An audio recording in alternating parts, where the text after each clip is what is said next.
Good evening. Happy Sunday. This is the overtime here with the Dennis Herrera Show. I am actually trying to multi stream through different platforms, so we'll see how that works. Sometimes it creates a problem. Let me double check, make sure that the sound is coming in all right.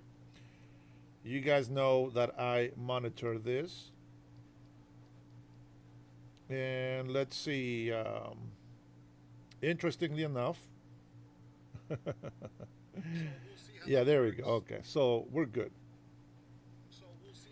Interestingly enough, there is, for some reason, there is like ghosting streaming, and that's got to be me. It has to be me. So I know that I have. Let me see. I'm trying to get on live as well on TikTok, Instagram. I haven't been able to figure that one out.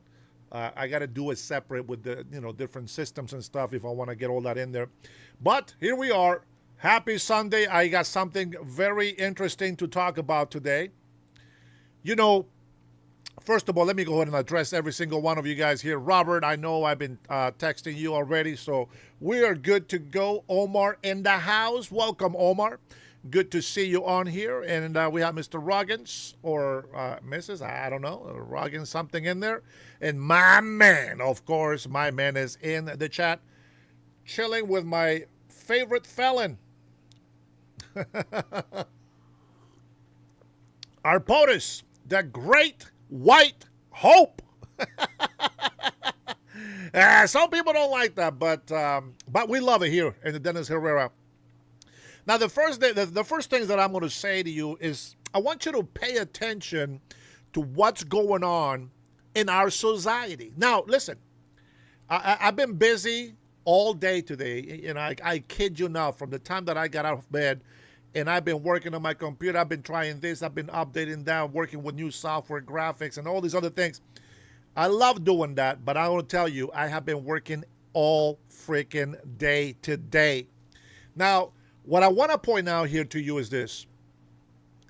In our society, we have encountered these, what we call people that say things are good are now evil. The people that say that things were bad are now good. Everything that they say about us, they call us racist. They made the Ku Klux Klan. Now it's not a white cloth, that they're not wearing a white robe. Now what they wear is a black robe. You see what I'm saying? They're changing everything. The Islamophobia. Okay, well, I'm going to call Christianophobia. How's that? Two can play that game. And I'm going to tell you guys, Muslims are taking over Christian countries. Why? Because somebody got soft. Somebody decided to be politically correct. Somebody decided to ignore that there is people who don't love our country. There is people who have become American citizens, not because they love this country, but because they want to take it over and destroy it. Our Constitution, and one of the reasons why I have fights with a lot of Americans, especially on the left, is that they continue to fight and say that the Constitution belongs to the world. It doesn't. That is the biggest stupidity that I have heard in my whole life. Now, while the Constitution does give people human rights, it does not give every single visitor legal rights. Those belong to the American citizens. Those who are given authorization, like a green card, to be in this country, they can take some of those rights, but they cannot vote in our country. You have to understand something. If you have a person with an American passport, you have to remember this. Nationals also get American passports. Now, the passport is going to look a little bit different. but it still says the United States of American passport. Those nationals cannot vote on the election. How do I know? Because I know. I have experience with that. So I want to make sure that people understand that when you have the privilege of voting, when you have the right to vote in this country, is because you're an American citizen. Now, I find it very, very stupid that people don't see the difference between someone who loves this country and someone who hates it. Like, for example, I'm going to tell you this. A lot of migrants love this country. Those migrants most likely respect the law. Don't come into our country illegally. Those people most likely will be somebody good for the society of the United States of America. Now, I'm going to go ahead and share with you guys a clip from this Mexican guy who became an American citizen. His English is more broken than mine is. And I can tell you that this guy loves the United States of America more than some American citizens. It's very sad, but it happens. It happens. I will share that clip with you guys here in a little bit. But I want you to understand something. I know that you don't want to be religious. That's okay. I don't want to be religious either. I have a faith. My faith tells me that I am to love my neighbor, that I am to be a good person. I'm supposed to have mercy and grace. While I am not Jesus, while I am not God, I try very hard to be a good person. With that being said, I want you to understand something. If you don't like Christianity, that's okay. You don't have to practice a religion. That is okay. But I'm going to tell you that the morals that I carry with me in my life are Christian morals, Christian values. Now, is it Christian man-made? No. Christ-like Christian values. And what is that? To love your neighbor. What do you do when you love somebody? You tell them the truth. If they have something that is affecting their life and they don't know what it is, and you do, you should point it out. Now, many people say, don't judge. The Bible says, don't judge. Now, what the Bible is talking about is about judgment to hell. We don't do that. Only God can judge our souls. But we are to judge each other righteously. We are to make judgment every day. Should I do this? Nope, that's bad. I'm judging whether something is good or bad. We should be able to have common sense. We should be able to have the freedom to understand what is good and what is bad. We have to understand a lot of things. But the most important one is that you should always tell the truth. You should always be honest. And it doesn't matter how much that truth hurts to somebody who is doing something wrong. With that being said, there is nothing in Christianity that calls for death of anybody. Nothing. Not for us to do. Battles in war, that is different. But what we're talking about is murder. What we're talking about is dominion law over man, over our God. See, our God's laws is to better our lives so that we can be happy, so that we can have a better chance at this life that we have today. This is a gift. Now, you don't have to believe, you don't have to accept anything that I say or believe. But I want you to be able to judge something right. I'm going to tell you something. People have gone and have told us every single day, Islamophobia. You're Islamophobic. Islamophobic. No. The Bible made it very clear to us. What's very interesting is that the Quran tells the Muslims to look to the Bible. Well, the Bible says that many will come and say, Lord, Lord. And I will say, I never knew you. Jesus says that how are we are going to know who these evil people are? How would you be able to judge if somebody's a false prophet? How would you be able to judge anyone if you don't know what you're judging? If somebody comes to you and says, here's a religion that is true, how do you test it? By their fruits you shall know them. And what are the fruits of the Islam religion? Well, we have some knowledge today. Now, we don't live 2,000 years ago. We live in the today, and today by society, by the laws that we have, by the morals that we have learned, we know what a pedophile is. Now, many people can go ahead and make false claims and false testimonies against President Trump simply because they don't like President Trump. I don't care about that. And you can do that all day long. You can live like that every single day. It doesn't bother me none. But I will tell you this, that we have the best advice from Jesus. By their fruits you shall know them. And what do we have in the Islam religion?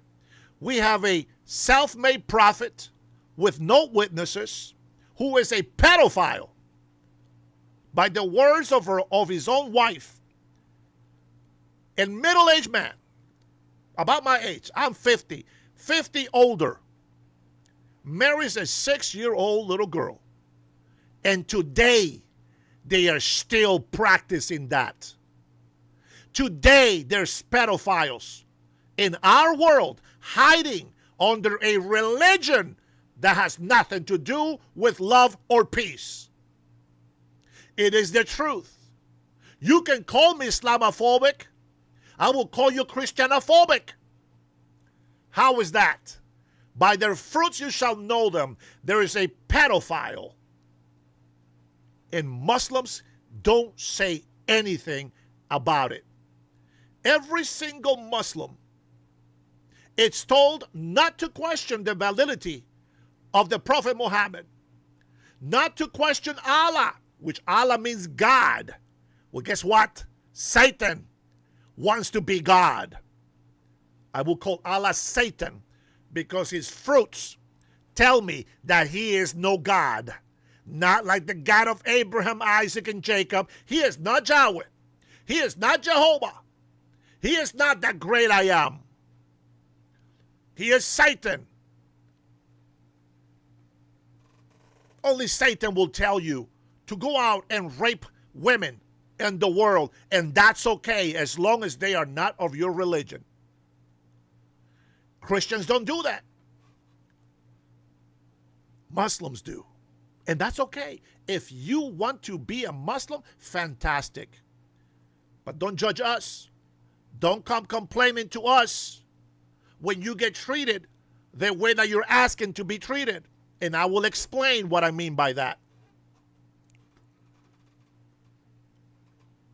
You want to allow old men to marry young little girls.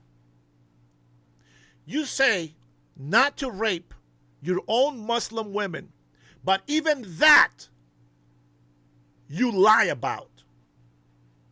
Because a little girl that doesn't want to marry an old man has to sleep with that old man. And it is disgusting. It is hard to hear, but it's the truth. Protect our children. Protect our little girls. You know what I'm saying? You got to protect them. You got to protect our children. The second thing that they do, it's they lie. They call it taqiyya, not taco, not tequila, taqiyya. It is a law that allows them to lie to people so that the people don't learn the truth about their religion. You see what I'm saying? First of all, Allah allows pedophilia, allows rape, allows lies, allows for the destructions of the innocence of children. Does that sound familiar to you? If you are a religious person, that should sound very familiar to you. And you should be very, very disgusted by it. They pray 5 times a day to kill American citizens. If you don't speak Arabic, if you don't speak the language, and you just go with, they tell you, oh, this is a good thing, don't worry, you are a fool. And you are guilty of your own destruction. You're an accomplice of evil. Now, let me tell you what's happening in our world, and specifically in our country, because it happens all over the world, but it's specifically in our country. Muslims are taking over Christian nations. Christian nations already have problems with non-believers, with Satan worshipers, with evil people, with sinners, with people without morals, with sexual perversion. Christian nations are already suffering from fans only, pornography, Grindr, etc. We have all of these sinful people. They call themselves atheists. They only say that because they don't want to be held accountable for their stupidity and their evil ways. But I'm going to tell you the truth today, no matter what. It doesn't matter who it hurts. It doesn't matter who it offends. The truth is the truth. And if you want to live a good life, if you want to be a good person, you will make the changes yourself. The devil is seeking to destroy. Jesus Christ was very clear. Do not stop the children from coming to me, for theirs is the kingdom of heaven. And what does Satan do? He takes the innocence of those children. Muslims, by the time the children are 6, little girls getting married even before their first period. Little kids, raising little kids. By today's standard, you should know that that is not right. You say, I'm raising a false testimony? Go to the Quran. I have the Quran. I have the Bible. I have different types of books that people practice today as a religion, and I can tell you, it's not good. It is not good at all. The devil is going to try to distract you from the truth. The devil is going to try to lie to you at all costs. You see, he's desperate. He knows the end is near. You see, Jesus Christ already won on the cross. We won.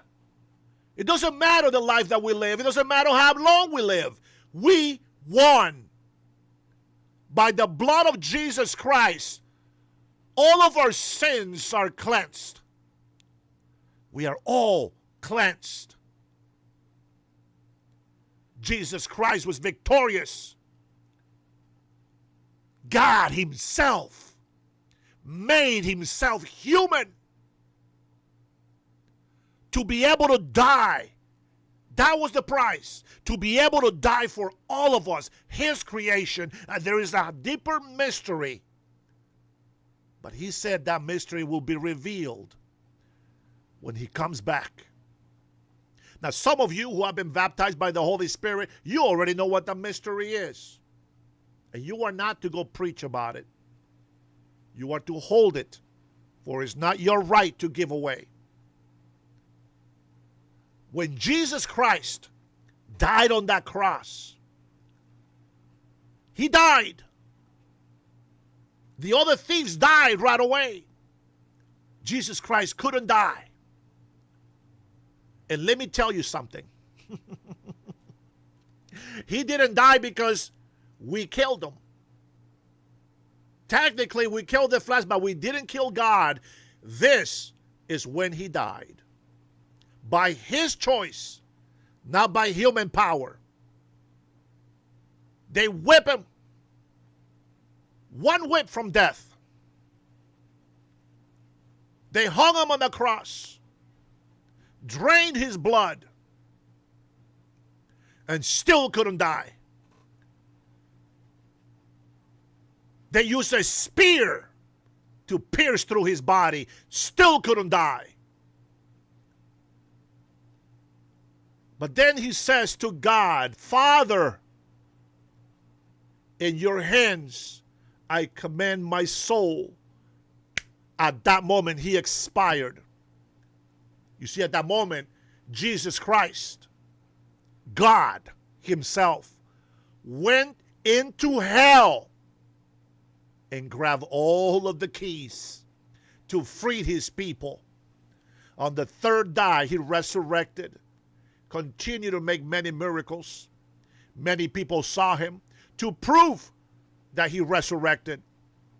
His witnesses wrote the Bible. Witnesses. You can question everything about the prophets in the Bible. You can question anything about Jesus Christ. You can question anything. And that's okay, because everything is true. But in the Quran, may I remind you, created 500 to 600 years after Christ, stole a lot of those scriptures, a lot of the word of God, and they changed it and made it into their own, and they call it Islam. They wrote their book, the Quran. Now, if you think that you have to be in that time to know this, then you are a fool, and you will be easy to be lied to by your enemy. Happy Sunday. Happy Sunday. Hollywood has been working hard. Now, I don't blame you. I love science fiction. I love imagining all the things out there, this and that. Hollywood has done a tremendous job making sure that Christianity dies. Making sure that the Word of God is not believed anymore. Hollywood has done a tremendous job convincing you that God doesn't exist. Farther from the truth. The devil has been lying to you. You have to understand something. We're just a few thousand years old. Civilized. But the devil is very old, and he's not stupid. He's very wise. Wise with one flaw: envy and pride. That's what got him kicked out of heaven. And he wants to make sure that none of us, you or me, make it to heaven. But today we're going to make a big difference today. Now, we got an agenda that we're going to go ahead and go through. But this is the message that I want to deliver to you today. It doesn't matter how much they want us to be politically correct. We're going to tell the truth. By their fruits you shall know them. Look what they do. Lie. To hide the truth of their evil religion. Look it up. Don't ever take my word for it. Look it up. Today you will find proof everywhere. All over the world, you will find proof. Protect our children. I want you to understand something. Demons are pushing other hateful non-believers to distract you from the truth. I want you to ignore the chat. And I want you to just listen to the message, because the message is truthful. Islam is the religion of Satan. Test them.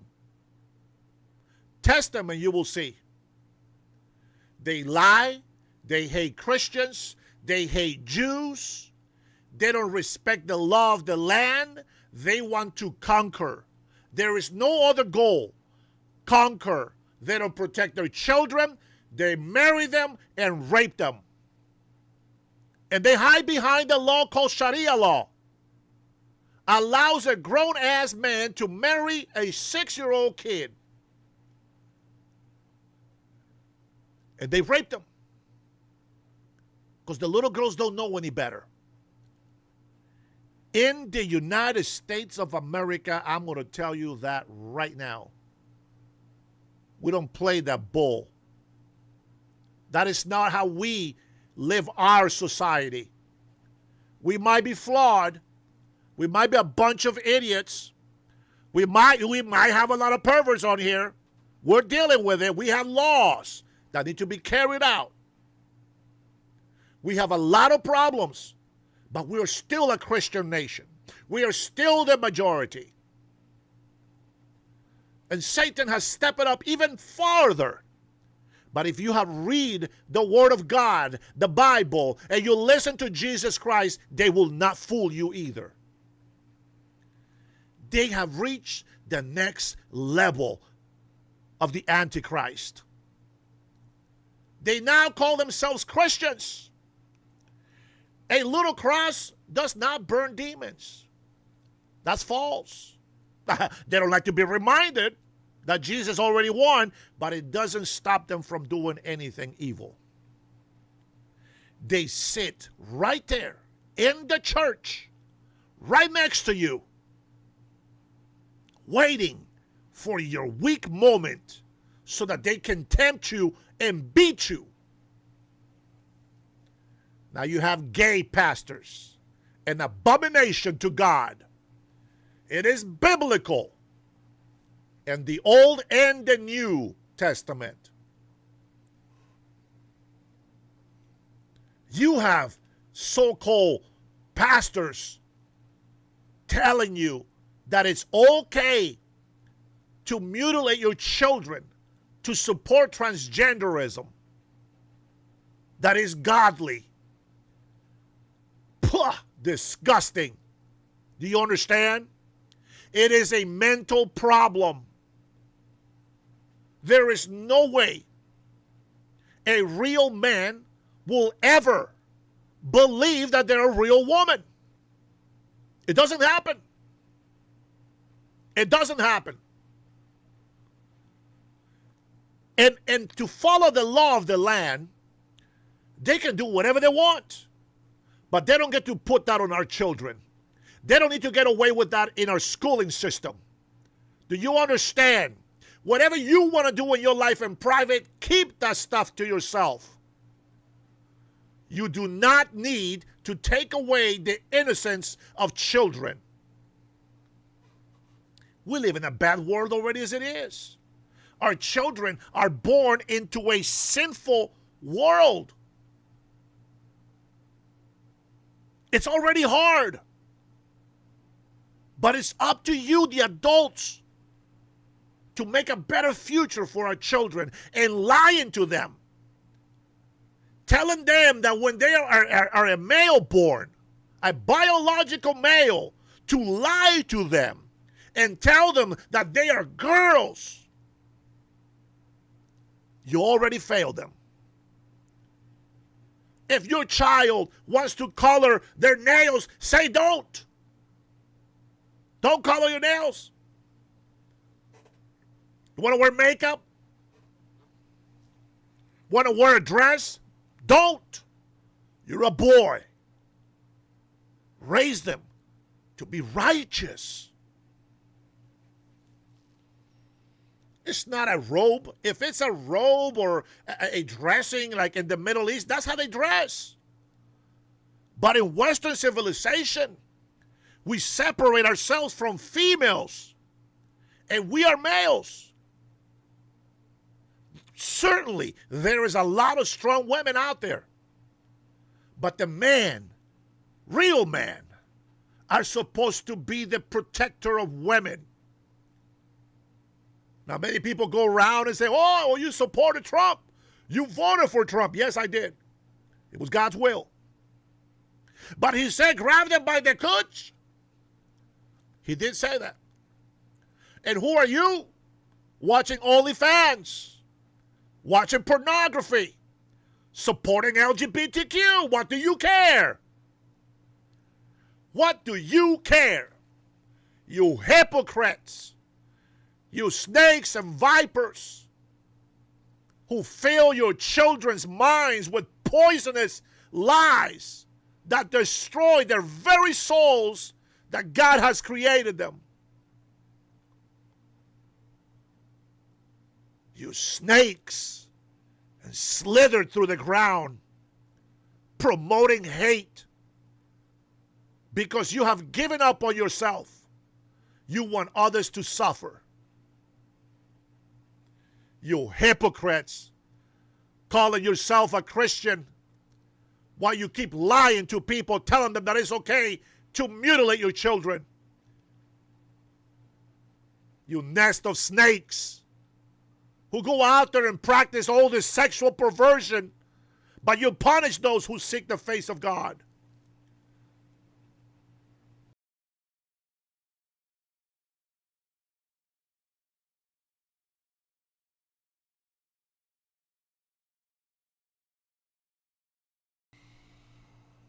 Every time you become a member or you put a super chat on there, there's different sounds for all kinds of stuff.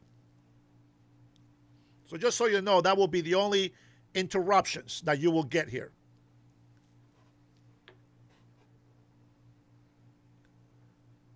To tell the truth does not mean that you're a bad person.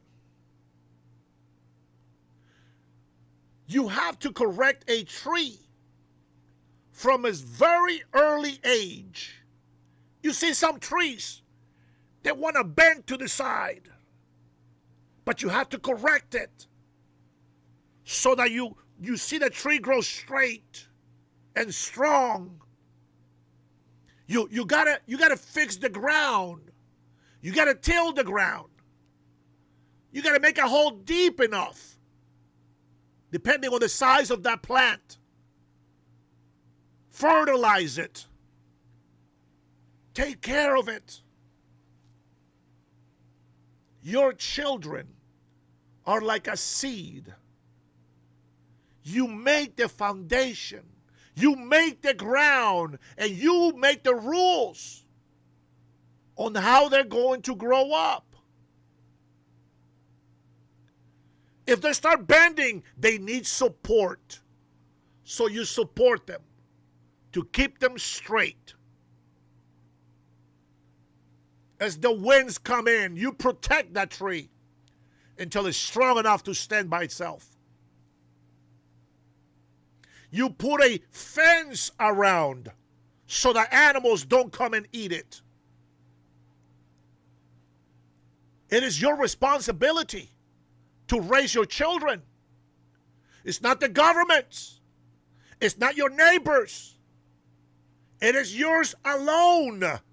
So when the children make bad decisions, that's your fault. You have allowed them to make those bad decisions. Because until they're old enough to go out in the world and make their own decisions, their own mistakes, you are being judged by it. I understand the people that want their children to be happy and that you want them to live a happy life. You got to teach them while they're young. The enemy doesn't wait until those children grow up. 7 years old, they have an AK-47. By the time the little girls are 7 years old, a lot of them are already married to an old man. How can you stomach that and stay silent?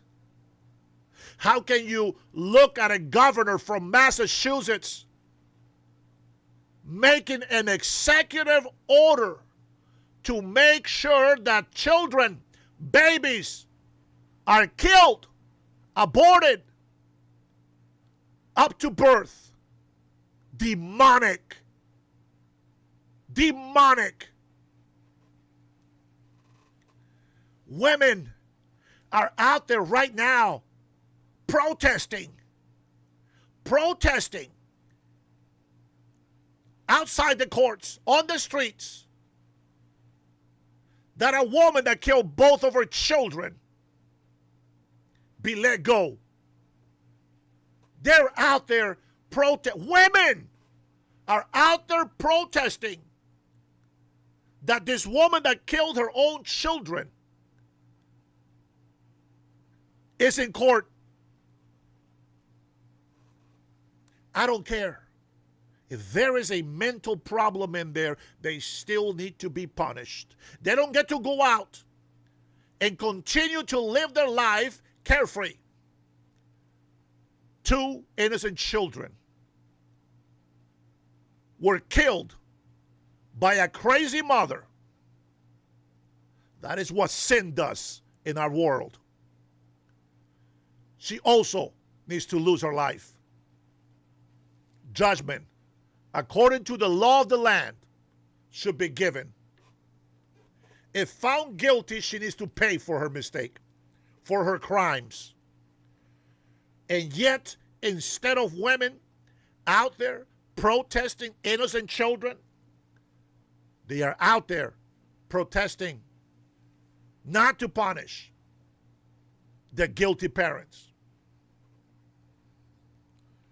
They say, my body, my choice. That is demonic.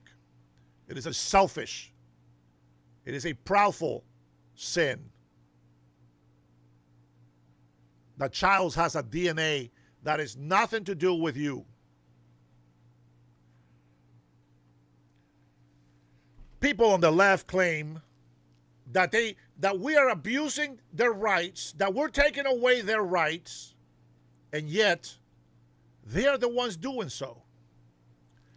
There is nothing. Let me tell you something.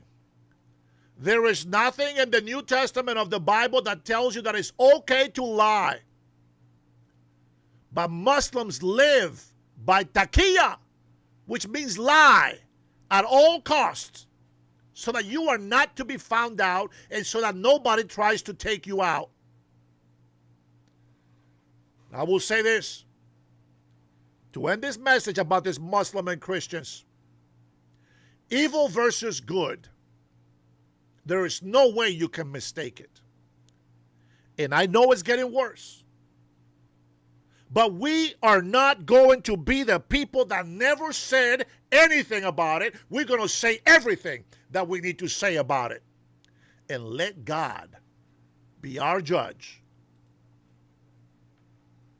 He will judge your soul.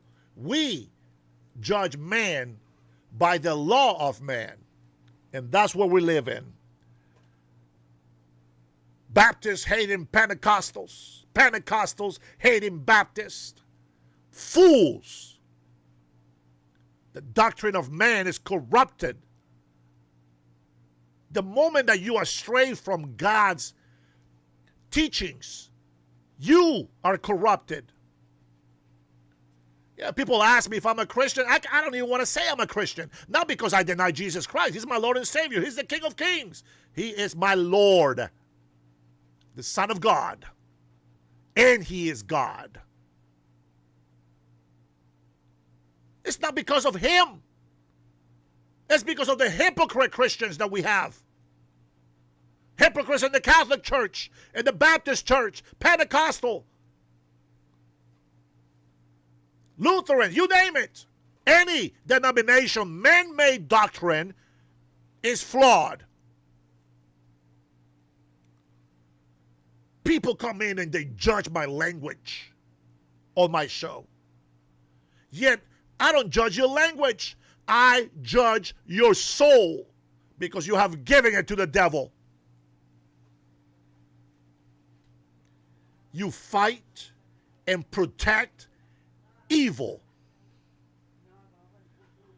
You throw dirt and rocks at those who speak the truth.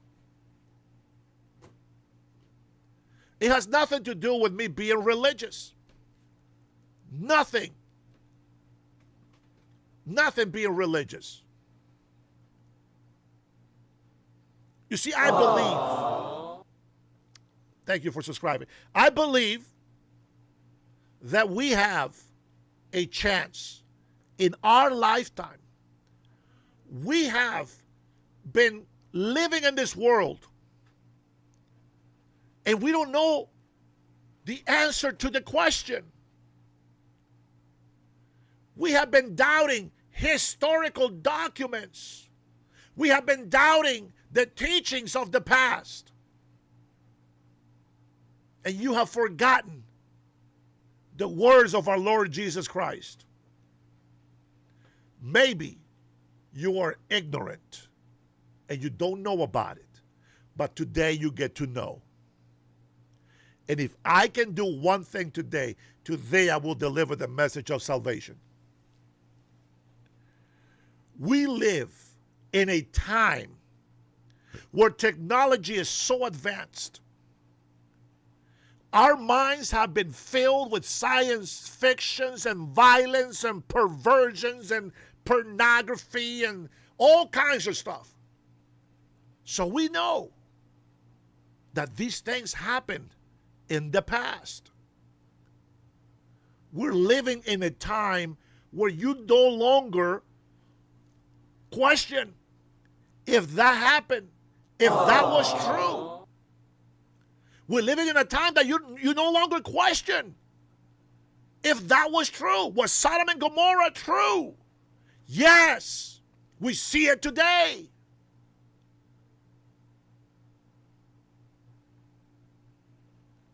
You have all of these people fighting against Christianity. Some of them fight it, some infiltrate it. You see, everything is connected. Islam, Satan, is all connected. The tactics that have been used throughout the world, throughout history, is the same tactic.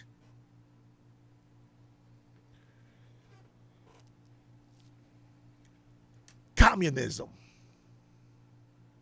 You must think that you got to see some lightning and all these colors coming through and oh my God, the angel of God. Don't be a fool. Our thoughts are not his thoughts. But you can look at history. Communist, Marxist. What are Marxists? Marxist teaches you that God doesn't exist. Communism teaches you that the government has to own everything so that people can be happy, but it's farthest from the truth. And what is socialism? Socialism is just a face to hide communism, and communism just hides Marxism. And that's why today you see less and less of God, and you see the godless multiply, and you see the Muslims taking over Christian nations, which were by hundreds of years God has been protecting you, but you have been turning your back from God, and now the devil's going to take back away your country unless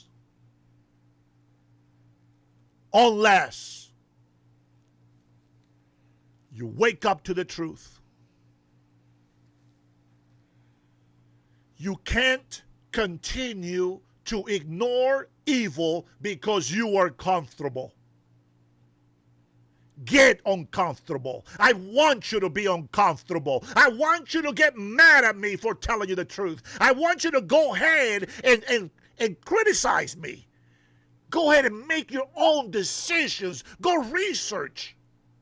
Go find out. Go deeper than you ever gone before. Contradict me. Because when you do, you will find the truth, God willing. God is good.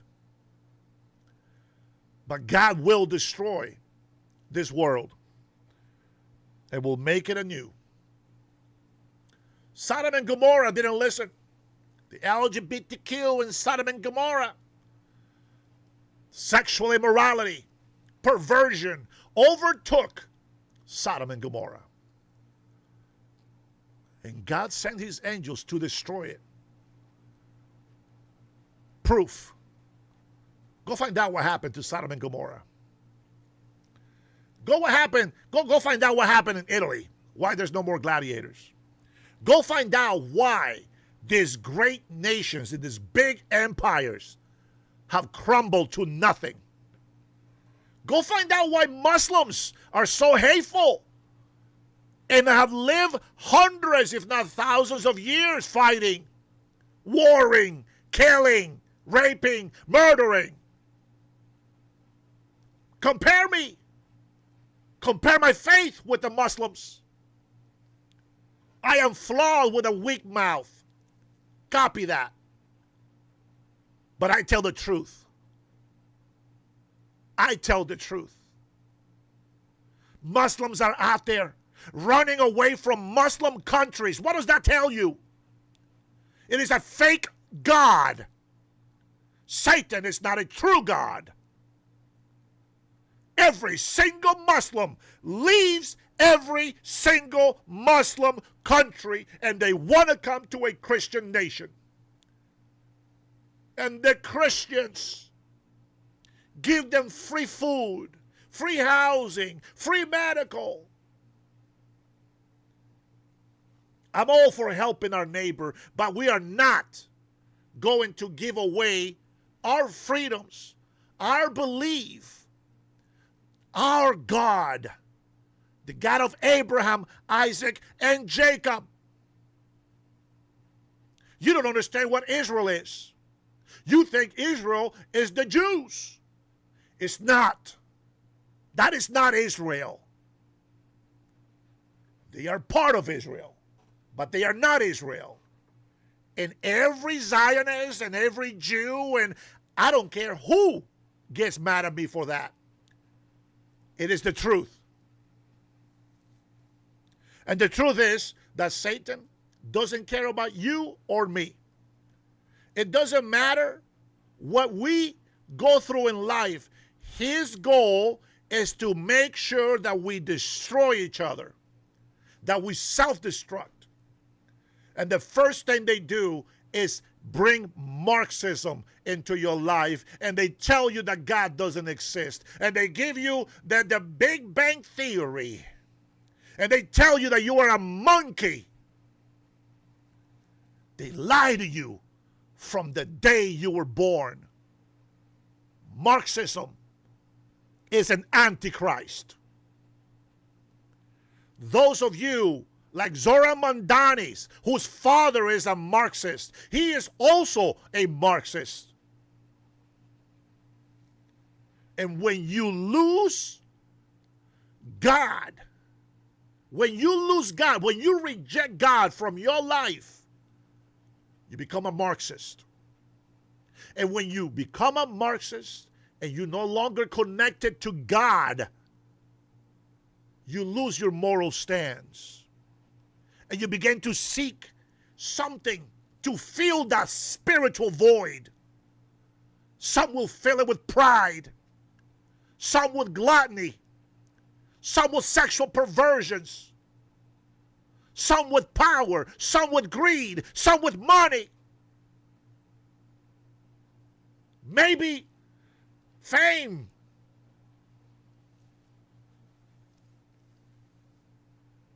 But they will lose their life. There is a void in your soul, in your spirit that's missing. It cannot be filled by vanity of this world. It cannot be filled with money. It cannot be filled with greed. No gluttony. It will not be filled with anything. You can be with 100 women, it will never be filled. You can be with 100 men, it will never be filled. You can deny yourself that you're a woman and that you really are a man, you will never fill it. You can call yourself a lesbian, you will never fill it. You can call yourself a gay man, you will never fill it. You will always have that void in your soul. Because the only thing that can fill the void is Jesus Christ. Do you understand?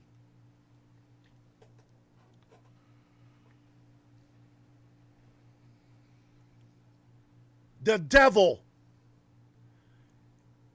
he is the prince of darkness. He is the prince of this world that we live in. We must prove ourselves to God every single day.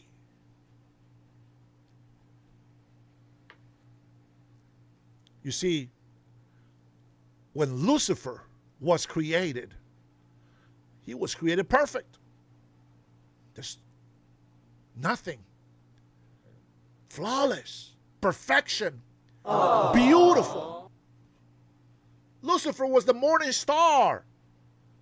The most beautiful thing God has ever created.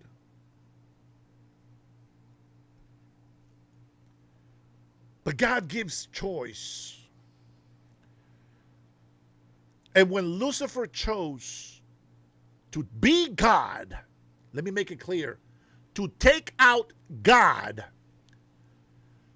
that's where he sinned. And he was casted from heaven. And 1/3 of the angels, which is a multitude, a legion of spirits, followed him because he was beautiful. The angel of music,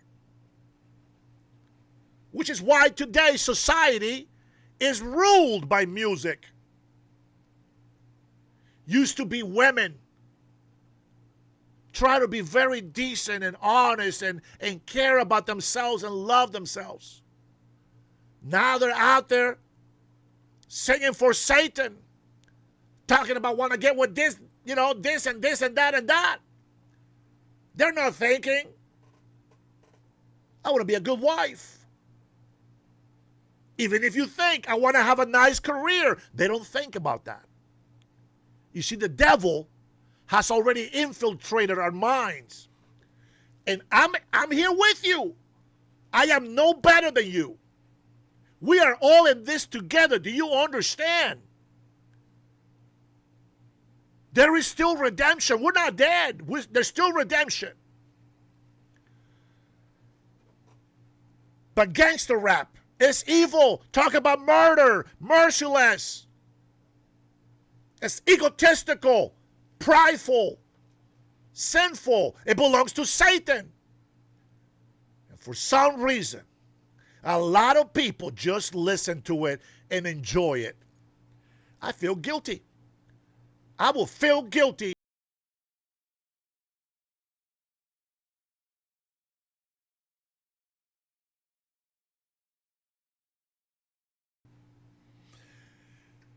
Thank you, Tanya. That is the only time that you'll pause. Memberships and super chats. It is something that I do for you to be entertained. But the message is true. Men like Snoop Doggy Dogg, Dr. Dre, all these fools that became famous in the early 90s, all of them work for Satan. We like the beats. Of course we like the beats. Satan is the best musician. Satan is the best musician. You can watch and test me on this. Test me on this. Go watch a movie. A heroic movie. Without music. Just watch it. You will not be moved. You will not be inspired. You won't feel a thing. But put music on there. Dramatic music. Heroic music. And all of a sudden the hairs from the back of your neck stick up. Music. You got to be able to take care of that. A lot of Christians who were living in the dark world are now Christians. They try to change the lyrics because the beat is got it going on. The beat is catchy. I get it. Listen, you can sing songs of love, friendship, and you can have the funkiest beats and all of these things. But that's not going to save your soul. What I'm saying is stop supporting the things that take you to perdition, that take away your soul. I hear the word sellout a lot on the channel. And I'm going to tell you, a lot of people have sold their souls to the devil. Unless Satan is not happy today. But that message had to be given today. It's for all of us. It's for all of us. And I will tell you this. There are some songs in church that have been taken, the beats from Pink Floyd, from some of the bands in the world. They even have Phil Collins singing from the pulpit.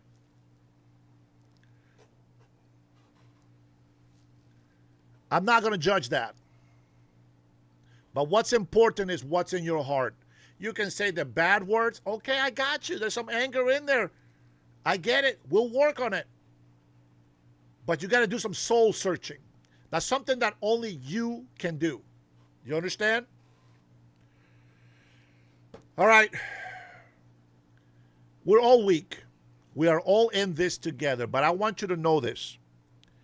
If you want to be a Muslim, if you are a Muslim, or if you want to support a Muslim, go do some research.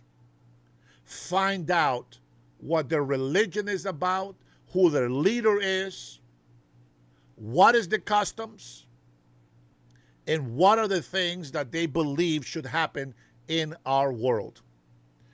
And when you find those things out, you will never be the same again, and you will never see Islam as a peaceful, loving religion. I guarantee you that. A lot of people, because of ignorance, they are Muslims.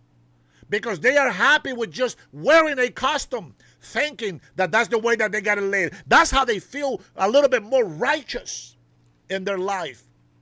But that outfit doesn't clean your soul. Inside is what matters. If you have no love in your heart, if you don't have Jesus Christ in your heart, you don't know the truth. You can't understand the truth. You can't understand what love is if you don't have Jesus Christ in your heart. You don't know what it means to have true love. You think it's a physical affection. That is part of a level of love. Having sex is not love. It is a fleshly pleasure. It is just pleasure for the flesh. That is not love.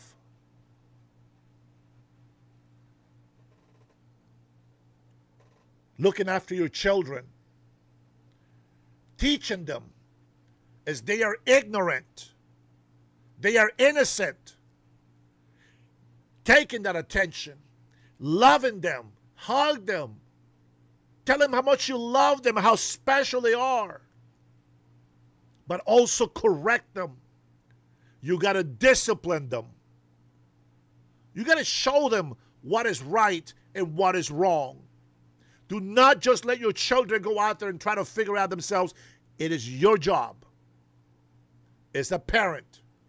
And I don't care how you became a parent, it is your responsibility to take care of that child.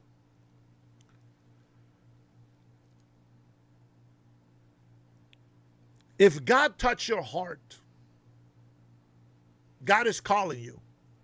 You don't have to be perfect. You will never, ever be perfect. But I'm going to tell you, I don't care what you've done in your life. You're a murderer. If you did this and that, there is laws that will punish you for it, but you don't have to go to hell. If you repent from your evil ways, if you believe that Jesus Christ is the Son of God and that he came and died for your sins, you can reach out to him. And he will reach out to you. Until you confess those things and repent, you will not be seen by God. Believe that he is your Savior. He is the King of Kings and the Lord of Lords. If you accept him and you welcome him and the Holy Spirit into your life, he will come in. Here's your chance. All right. I think, man, that's not what I have for today. I don't know why I went that way, but there's my sermon for today. Now I want to let you know. We joke around and we can do this and we can say that. That's fine. But it doesn't bring destruction to our lives or our neighbors. You can still be you. You just got to continue to fight. Whatever it is that you are tempted to do, you got to continue to fight that. All right? Now, with that being said, let's go ahead and get into it. All right. So you guys know that I'm over here testing a little bit of Instagram, TikTok, I'm not sure. TikTok or Instagram, I can't remember which one. But anyways, if you are listening on TikTok, hey, hey, Maddie, how are you? Good to see you on there. Yeah, thank you guys for stopping by. Guys, listen, the preaching is over. the preaching is over. Let's go ahead and have fun. Just a few things out there. If you put a super chat, there is, there's a small clip of song that's going to play. If you become a member as well, if you become a subscriber, I believe if you become a subscriber, you get the, aww, right? So just to make it a little bit fun, the first clip that I want to play for you, I had it lined up in here. Let me see. Okay. First clip. Here we go. This is coming from Live Now from Fox. That's just what it's called, Live Now. This is a clip from Jake Lang. You guys know who Jake Lang is? Is the white man that that the Muslims believe is a racist, and it's just crazy how they make us look like the bad people, but for some reason, they forget that in 250 years, we became the greatest, most powerful nation in the world. And they have been Muslims for how long? Yeah. Over 1,000 years. And they are still miserable. They are still hateful. They can't stop fighting. They can't stop hating. They can't stop warring. You tell me what kind of God would allow you to do that? And don't compare them to Israel. I know Israel is paying because they're disobedient. That's right. They're getting spanked because they don't want to turn from their wicked ways as well. But there's still a promise for them. With that being said, I want you to know this. Men like him, you might go a little bit overboard on the way that you're letting your emotions go out there, because you won't get to understand and hear some of the other people that are not against you, because you're so angry about what they're doing to you. So with that being said, I want you to listen to what it says. I haven't listened to this, just so you know. But I want to hear what they have to do. When I heard something about that he got arrested, I got that. But I haven't watched the clip. Let's watch it together, and let's go ahead and judge it and see where we go with it. All right? Let's go ahead and take a listen, and then we'll go ahead and judge it. That is a live look over Minneapolis at this hour as our next story takes us to that location. Take a look here at Jake Lang, a familiar face, as he is a far-right activist. Now, Minneapolis police saying they arrested him during a protest this weekend, just days after he made headlines for his involvement in another anti-Islam demonstration. That one was in Dearborn, Michigan. Now, you're looking at the video here out of Minneapolis just yesterday, captured by our Fox Minneapolis team. In a statement from the Minneapolis Police Department, they said, quote, at approximately 11:50 a.m., far-right extremist Jake Lang arrived near Minneapolis City Hall with other people in two vehicles. Both vehicles drove onto the sidewalk in front of City Hall toward a crowd of people gathered there. MPD intervened, and LE Partners later arrested all occupants, including Lang, on probable cause riot. Both vehicles impounded. An additional arrest by MPD occurred near City Hall. So it appears that at least 5 people, including Lang, were arrested. And again, we have that aerial video that shows some of that protest getting underway. Right now, what I want to do is play out some of the remarks from Mayor Jacob Fry and the police chief, or interim police chief here, as they broke down more about exactly what happened.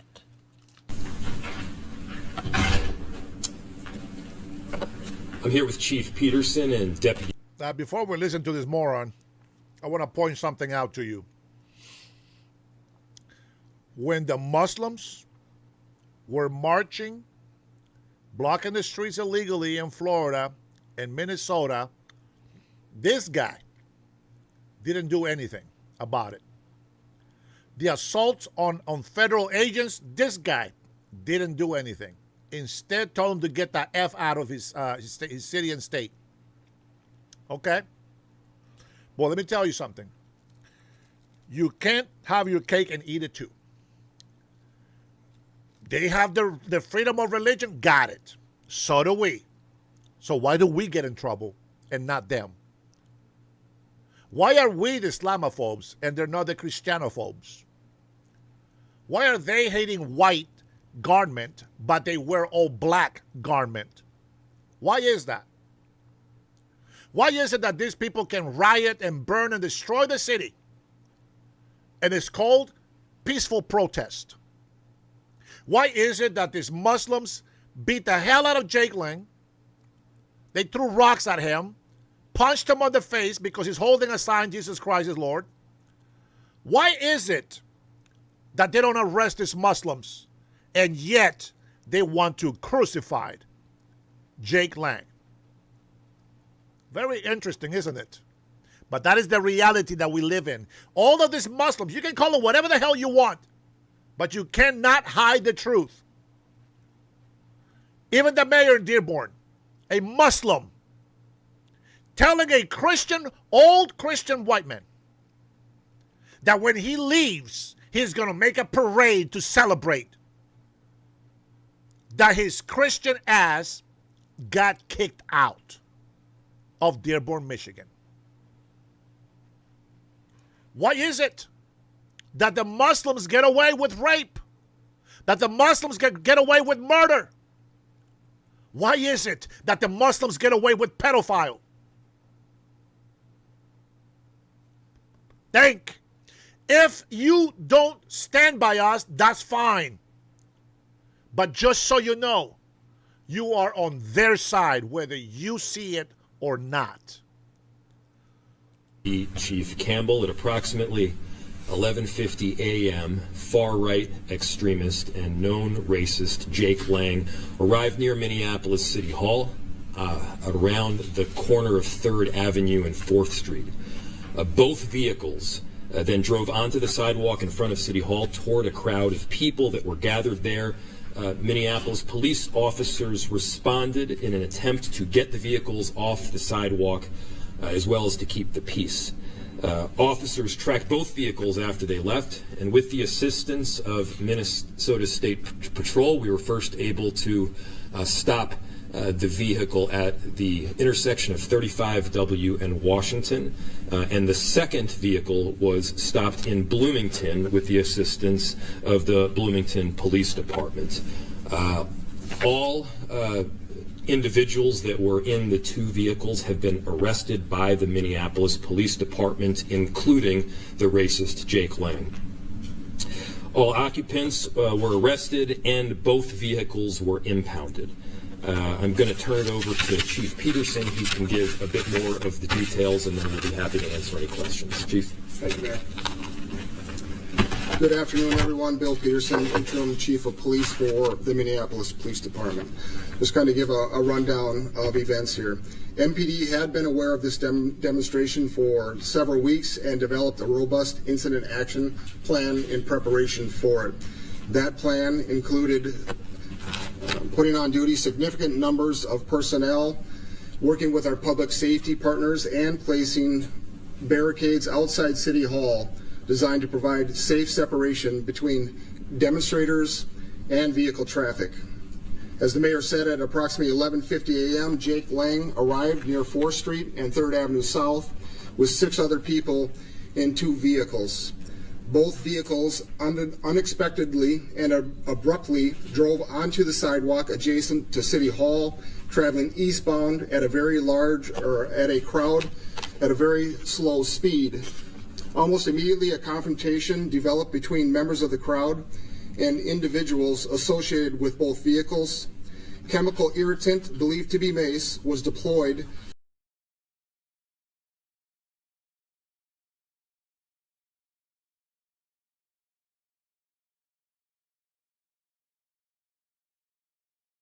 by individuals on both sides. There were also reported assaults between members of the opposing groups. Sorry, I forgot I muted my microphone. Meldon, good to see you. Shout out to the Navajo Nation. Ayate. MPD officers who were staged inside of City Hall in very close proximity immediately deployed, surrounded the vehicles, and worked to move them off of the sidewalk and away from the crowd. Officers were assaulted with thrown objects while extracting the vehicles from the crowd and after the vehicles left the area. The vehicles left the area to de-escalate the situation. MPD communicated the vehicle's direction, and both vehicles were subsequently stopped by our public safety partners. One vehicle was stopped by the State Patrol, as the mayor already alluded to, near Washington Avenue and 35W. MPD ultimately arrested all 3 occupants on PC riot charges, and that vehicle was impounded. The second vehicle, as the mayor stated, was stopped down in the city of Bloomington. All 4 occupants of that vehicle were also arrested and are being held on PC riot. There were 4 additional arrests that occurred outside of City Hall.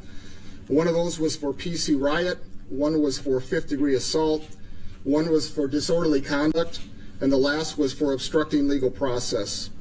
During the interaction, 3 MPD officers were injured, all suffered non-life-threatening injuries. One of those officers was transported to a local hospital and has since been released. MPD has also received a report that an individual was assaulted, and we are working to obtain a formal report from that person.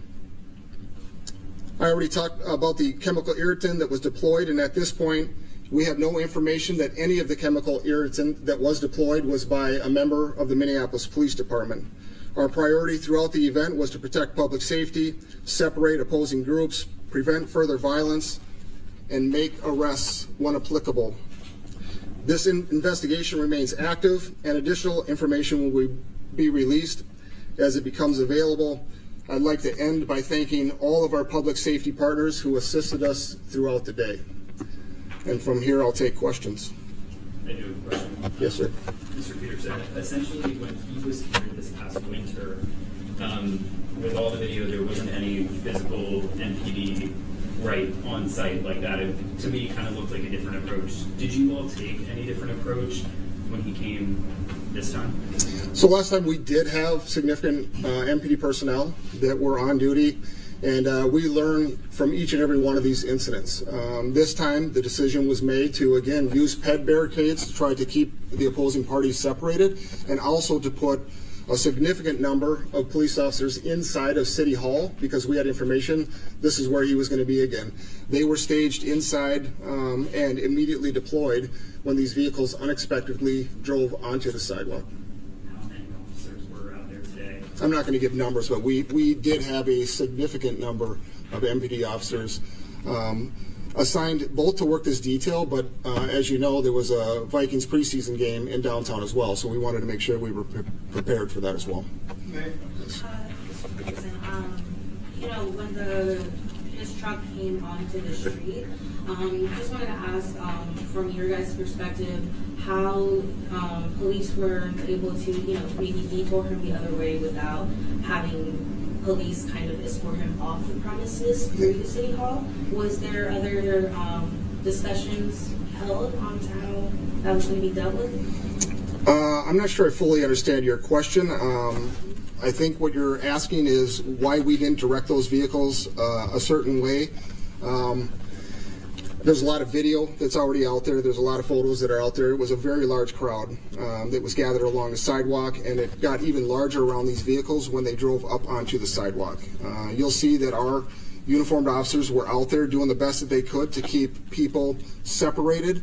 And at one point, the vehicles did drive off, and the vehicles themselves separated at one point. Like I said, one was stopped over by I-35W in Washington, and we didn't get the other one until it was down in the city of Bloomington. So I don't know that our officers had the opportunity to direct those vehicles specifically one way or another. We certainly, I talked with the mayor about this, it was not safe for us to make any sort of arrests on those individuals in that large crowd. The best thing from my perspective was for what did occur, and to let those vehicles to leave the area, which essentially de-escalated things. And then from there, our public safety partners helped us make arrests, and the investigation from here is ongoing. Mayor, you posted a social media, I believe, 2 days ago for people not to take their bait. How do you feel like the message was received after this event? Well, the vast majority of people in the city don't take the bait, and at the same time, I gave a suggestion that this horrible, racist, lame rally would fall on deaf ears if we simply ignored it, but that's a suggestion. People on both sides are able to express their First Amendment rights, even when I find what they're saying to be abhorrent, and that's certainly the case with Jake Lang. And all the same, if you're going to come in here, you're going to drive on the sidewalk, you're going to incite a riot, and you're going to be a problem for people's safety, then you're going to get arrested. And that was exactly the case with Jake Lang. That was the case with some of his other supporters that were in the car. And that was the case also with individuals that were inciting some form of violence on the opposite side. Mayor Fryer, Chief Peterson, he's currently being held on as a PC riot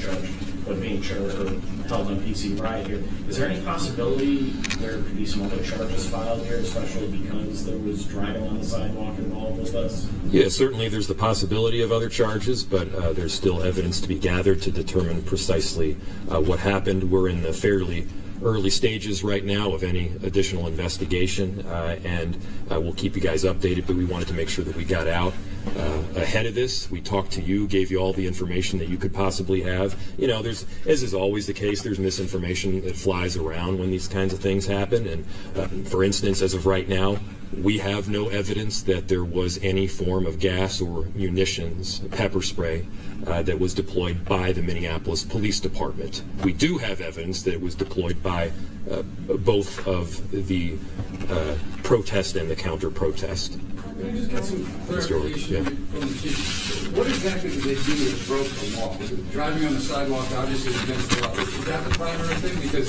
in other words, if he'd stayed in the middle of 4th Street, would you not be able to take him into custody? Yeah, for sure. That was the primary law that was broken to start the whole thing off. But anytime there is crowds of people gathered, the last thing we want to see is vehicles driving towards them when we don't know their full intentions. And that's what started this whole situation today. Well, let's add one more thing, if I could, just real quick, Chief. And I think, so you referenced one of the safety concerns, and obviously that's driving on the sidewalk when there's a crowd of counter-protesters that were there. Many of them could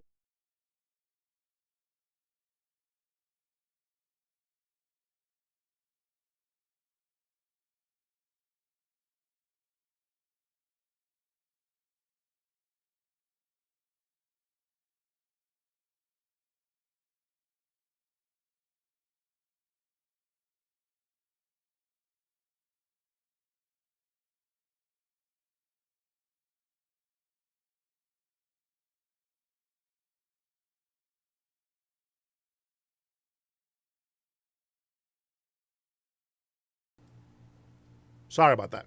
All right. I know. This is what I told you guys. I want to watch this video because I want to make sense of why, okay? And here is the one thing. Now, this video here I've been watching a clip, okay, of everything that brought us to this situation right here, right? This is their car driving on the sidewalk. Over here on the road, it's like it's cropped. It's cropped, so you can't really see on the video.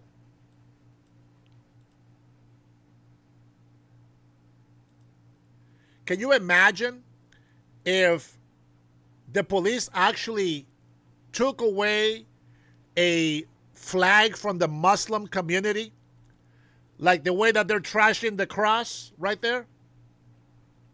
Imagine that. What do you think would be the outcome? What do you think will be the difference? For some reason, even the Mexican flag is in there, up in the top right corner.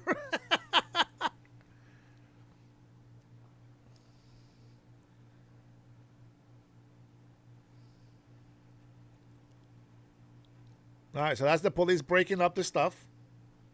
Was to get the vehicles out to de-escalate the situation. Anytime there. Now, I'm going to say this. Do you think that if these people are not surrounding the vehicle, that they might just leave? Because they're driving very slow, right? Obviously, they don't want to run people over. But where do you think they're going to go? What do you think? Listen, I don't know the logic for you guys, okay? I don't know the logic for you guys. But if there's a car coming, my instinct is get the hell out the way. That's just me. That is just me. My instinct is not to go and jump in front of the car and let's protest. No. No, it's not muted anymore.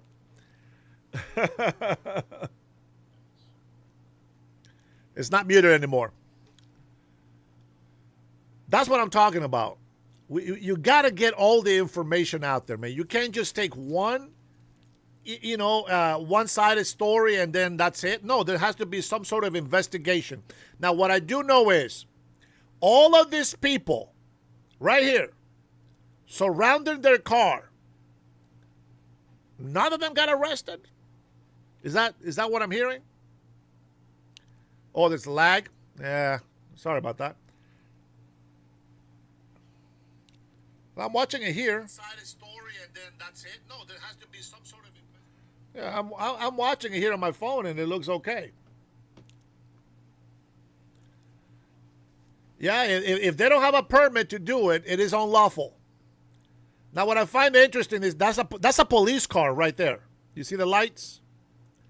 That's a police car. So I really don't know what the hell is going on there. Let's hear what they say. Is crowds of people gathered. The last thing we want to see is vehicles driving towards them when we don't know their full intention. From Sky 11, you can see Lang's vehicle speeding off from the scene, driving onto sidewalks in downtown and almost hitting pedestrians. Officers then relayed vehicle information, leading to the first one being stopped by the State Patrol near 35W in Washington. The second was stopped by Bloomington Police near the intersection of Lindau and IKEA. Minneapolis police arrested all of them for probable cause riot. Their vehicles impounded, and more charges could come. You can use hate speech even if we all find it to be abhorrent. However, there are exceptions to that general rule. Incitement of violence, clear threats, harassment, hate crimes. These can all be potential constitutional violations. 3 officers were injured today. Peterson says one was hit in the head with a hard object, another tweaked something in his hip, and the third had hit. An officer was hit with something hard on the side of his head. I bet you it wasn't Jake Lang. His foot or ankle rolled up on by one of the 2 vehicles. There were also 4 additional arrests outside City Hall, Raya. Okay, and those 4 arrests, Jess, on what grounds were those people arrested, and what do you know about potential charges? Yeah, Raya, 2 of them were arrested for disorderly conduct, another was for probable cause riot, and the 4th was for assault. As far as charges go, they have not been charged with anything yet, but police are saying that more charges could come, and it's possible. Hi, Rush Babe. Welcome, welcome. So that more people might be arrested, Raya. All right. So let me go ahead and close that. Oh, my goodness. Listen, I wish that I was wrong. I really do. I really wish that I was wrong about everything that we talk about on this show. I really wish so. Now, it's very unfortunate, of course, that, you know, we get trolled a lot and we get shadow banned a lot. But you know what? It is what it is, man. Let's be honest. Google, YouTube, they are owned by leftists. It is what it is. They are owned by Democrats. They are owned by those people who only care about making money. They don't care about the truth going out. They just care about making them money. As a matter of fact, next year, January, February, YouTube is going to continue to make billions of dollars of revenue. And those who are influencers, small potatoes like myself, probably end up going out. They want to make it harder for them to earn money. They want to make it easier for them to get free content created for them. It is the world that we live in today. And listen, man, I'm going to do this as long as I can. I'm going to tell you that. As long as I can. But we have forces that are fighting against us. You understand? Do you think we have almost 24,000 subscribers? Do you think that 24,000 subscribers are not getting my notifications? Or are getting my notifications and not coming in here to support us? Hard to believe, isn't it? See, a lot of people, they think, oh, well, you know, I was on the chat with Dennis. There was only like 50, 30 people in there. Now it says he's got thousands of views. Well, that's because my lives normally, you know, in the morning, they go like 5-7 hours. But that's the way it is. That's the way it is. Yeah, well, you know what? The people, when Jesus Christ comes back, they're not going to have an excuse to say, oh, my God, Lord, we didn't know. Nope. You were told. You were told. Now, let's continue with Minnesota because something's going on here. So let's take a look at this clip here from Channel 5, ABC. I know. Hey, listen, despite what people think, just because I like Fox the most, it doesn't mean that, you know, that I don't come over here and listen to everybody's, you know, news and stuff. But let's go ahead and take a look to ABC and see what they're saying about Minneapolis. Yeah, I know, Minnesota. Here we go, Minneapolis. We start in Minneapolis now, where police say that a crime spree response protocol is in effect after more than 80 people woke up to scenes like this one. Yeah, no arrests yet in these car window smashing sprees, but police say they did find one suspect vehicle. We found damage at multiple scenes across multiple neighborhoods today, but within the last hour, investigators now saying there are at least 9 separate locations with at least 87 vehicles damaged. We have team coverage on this big story at 5 o'clock. Brett Hofflin has the response from city leaders. The police is working. They're doing a very good job. This is not the first time.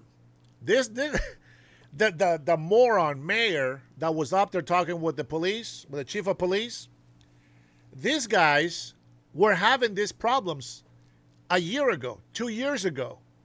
And they were saying that it was a lie, blah, blah, blah. Well, you know, now here we are again. 87 vehicles, broken windows. Where? Minneapolis. Oh, good old Minnesota. It's just the gift that keeps on giving, they say. And he's working to get more answers from police on how they're fighting this. Let's start, though, with Camaria Bray live near Nicollet Avenue. And Camaria, you've been talking with neighbors. Yeah, we've been talking to a lot of people, and we are seeing neighbors walk outside of their home, approach their car, and then freeze when they see a pile of glass in their windows shattered out. And now they're left dealing with a problem that they didn't even create. It's car after car after car, leaving owners to use even a snow brush to clear away the pieces of smashed windows. I don't even know if they got anything, to be honest. I can still hear that glass falling through, but my car still works. He says this is the third time his car has been hit while parked overnight on Nicollet Avenue. I don't care, to be quite honest. Like, maybe if I had to pay for it. Leaning on his insurance to cover the costs. But for his neighbor, it's just... So he doesn't care if the window gets smashed, guys, because the insurance covers it. Yeah, that's exactly what we want in our country.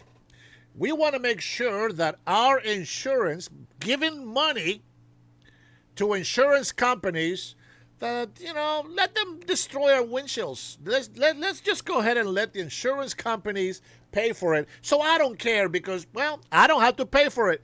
I really love that comment because that's exactly what we have been telling everybody.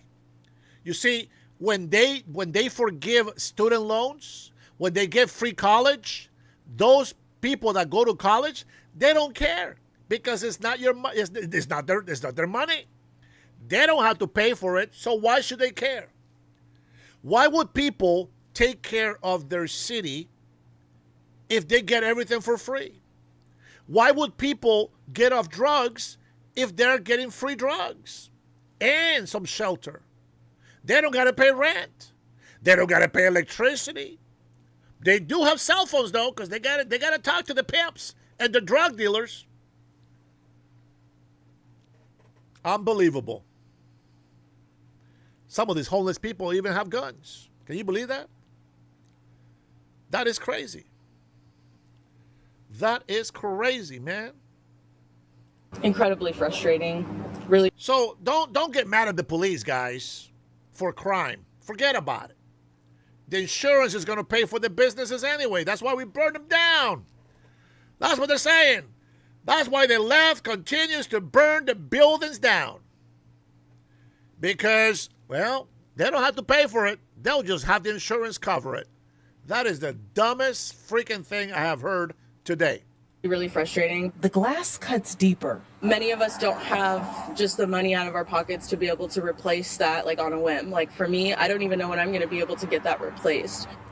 And how much is the deductible for that guy's insurance, by the way? Because these windows will probably cost you anywhere between $200 to $300. The cheapest deductible that you can pay, I believe, is $250. But if you're paying $250 for deductible, that means your monthly payments for insurance is very high, especially, with younger people. So very interesting that they make that comment, right?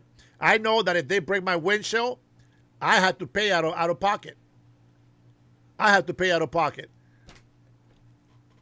That's just the way it is. Safety reasons she didn't want to be on camera. I know it's just a broken window, but it is so much more than that because it's also your safety and security. In each damaged car we saw. There you go. Now that's a common sense comment right there.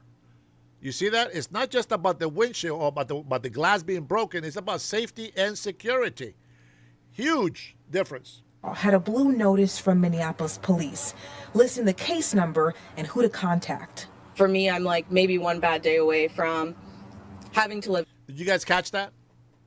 Do you know why? See, the police knows. The police knows that these things are happening, but they are told to stand down. They do. They come and give them a ticket to who contact, but they don't stop the crime. Look it up. This is not new. This is old news. We've covered this last year. We covered it last year. This is not new. The police don't do anything. I am so sorry to say, but they're bought. And if not the police officers, the chief of police. Obviously the mayor. Obviously the governor, which we know he wears tampons. It's crazy. In my car. So it's not helping anyone. It's not helping the community to not address these issues.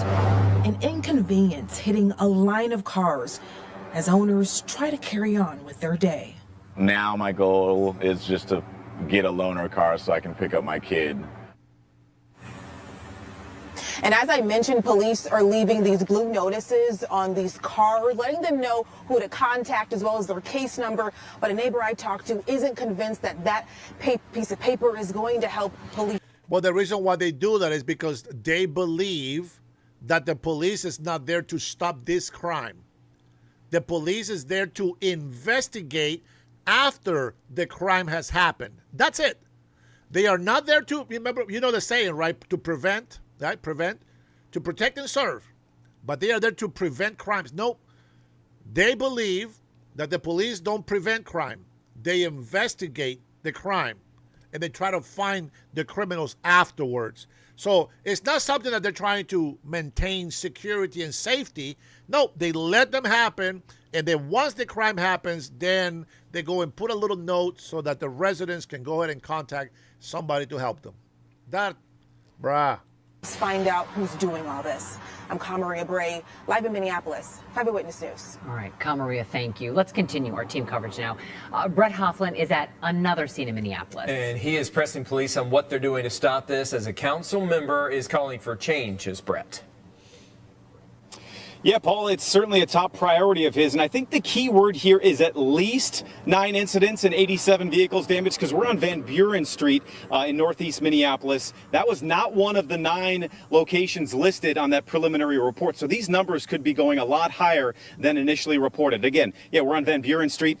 You can see that window of the driver's side door smashed out. It was a similar scene. All these people that live around here say this all happened around 4 o'clock this morning. The cleanup was underway throughout the afternoon. A lot of people around here want to know who's responsible for this and what police are doing about it. It's an unexpected cleanup for this neighborhood in northeast Minneapolis. I'll tell you what police are doing about it. That's what they're doing. They didn't even take anything. They just hit windows. Multiple cars across the city targeted. A person who does this is not well inside. They're sick. What the police is supposed to do is they're supposed to patrol the streets. And when the criminals commit a crime, they need to be arrested and put in jail. But they let them go out free anyway. So they don't do that. They don't do any preventing. They don't patrol. Police officers are supposed to patrol the neighborhoods. If there is a crime rate in a certain neighborhood, police has to patrol to deter criminals from doing the crime. But that's not what these guys do. They let them. They don't patrol. They let them commit the crime, and then that's it. That is illogical. I know it is illogical, but that is exactly what they're doing. So member Michael Rainville represents Ward 3, where many of these reports came in overnight. Are there any solutions out there that you see could work to prevent these car break-ins? So I see 2 solutions. One, we should re-examine the chase policy. We don't chase cars anymore, and these young criminals know that. Plus, Rainville believes police staffing needs to change. We just don't have enough squad cars out on patrol to catch these criminals. With the city facing a $60 million budget deficit, Rainville tells me scenes like this one are another reminder of what area. There you go. There's your answer. You see what I'm saying? They're in debt. The mayor and the governor destroyed Minneapolis. Minnesota's screwed. But you know what the Democrats are saying? This is what the Democrats are saying.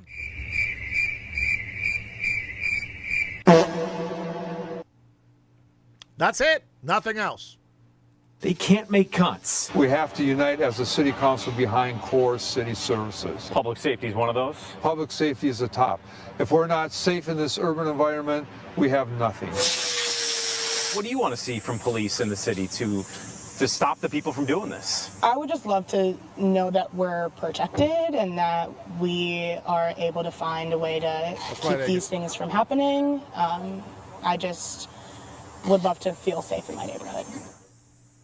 Oh my God! PD was not available for an interview, but they did answer a few of my questions via email. They said they're still working to figure out if this is gang related or if any of these incidents are connected. They also want people in these neighborhoods to send them any surveillance videos so they can track down whoever did this. Live in Minneapolis, Brett Hoffland, 5 Eyewitness News. All right, Brett. And All right, and I get to my next clip. People think that I'm just making stuff up, man. That I just talking all this shit, and I'm only watching Fox News, and that's it, and all that. That's not what we do, man. We use our common sense, and then we try to find out why things are happening, so that we can understand it. Because once we understand it, then we're going to be able to find out how we can prevent these things from happening. But it's like, it's like having all these low IQ third world country shithole dwellers that come into our country, and then they take over government, and then the government runs just like the crappy ass country that they come from. It is unbelievable. I'm telling you, it is crazy. I don't even understand how we are losing this. How are we allowing these things to happen? I just don't understand. But you know what? CNN tells you one thing. Fox tells you another. I see what's happening in my city. I don't know if you see what's happening in your city. I don't know if you take the time to go and take a look at the homeless encampment. Why don't you take a look? Why don't you go to the hiking trails over here at your local parks and see how much tents for homeless people are there? Are you one of those Americans or one of those people that just sees a person, like a statue, like a zombie frozen in time, and just think, oh, what a poor bastard? You got to do something about it. Fighting me? That's not what you should be doing. You should be joining me. You should be supporting me. That's not what you're supposed to be doing. You want to make a change in our country? Come on, man. You got to stop with this stupid thinking. You got to be able to. I believe that you have some common sense.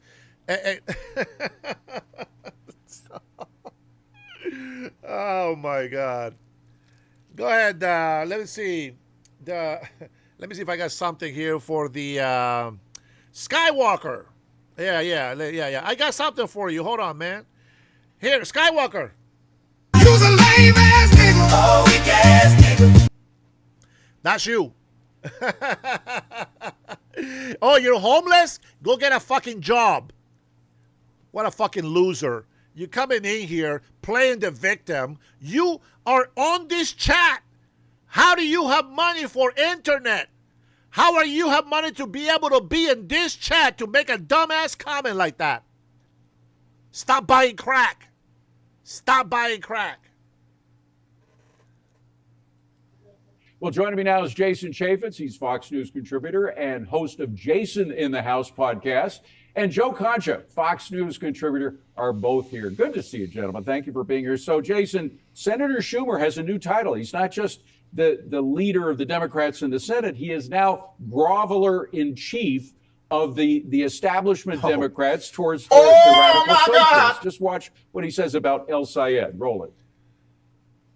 Look, the bottom line is we're going to win Michigan. Let me tell you why we're going to win Michigan. First, El Sayed has brought in new energy and new talent into the Democratic Party, but also in Michigan itself. But second, Michigan, Trump has so bungled the Michigan economy. All right, Jason, I kind of ran out of adjectives for the way these people, the establishment Democrats, are behaving right now. There's groveling, obsequiousness, unctuous, painfully fawning. I mean, I won't ask you for one, but this for a movement that is trying to completely displace them, trying to get rid of them, and trying to take over the Democratic Party. Well, grovel, I think, is the right one. I think Chuck Schumer is politically a dead man walking. I just don't think he will be the majority leader for much longer. Another election. He couldn't endorse El Sayed, of course, before the election. Now that El Sayed barely pulled this thing off, he's trying to get back in this big tent that he supposedly created, but to no avail. I think they're losing people faster than they're gaining people. That proverbial bathtub is draining water at this point. That's why Mike Rogers is showing that he's ahead in the polls. Not because he's saying, hey, I want you to be a Republican, but his message is there's a place for you, and I'll represent Michigan first rather than this heavy duty, socialist agenda that El Sayed is pitching. Joe, it used to be the status quo in American politics that the leaders of the political party, the leaders in the Senate, the leaders in the House, were the kingmakers. Now you have as kingmakers these podcasters who are saying that America deserved 9/11 just a few weeks before the 25th anniversary or memorial to that horrible, horrible attack, which killed almost 3,000 Americans. A podcaster who still has a picture of the burning towers behind him in his podcast. And again, not as many people have it as a memoriam. I don't think that's why he has it behind him. Oh, no, the Twin Towers are literally exploding. That's the picture behind him, and that's obviously the message there.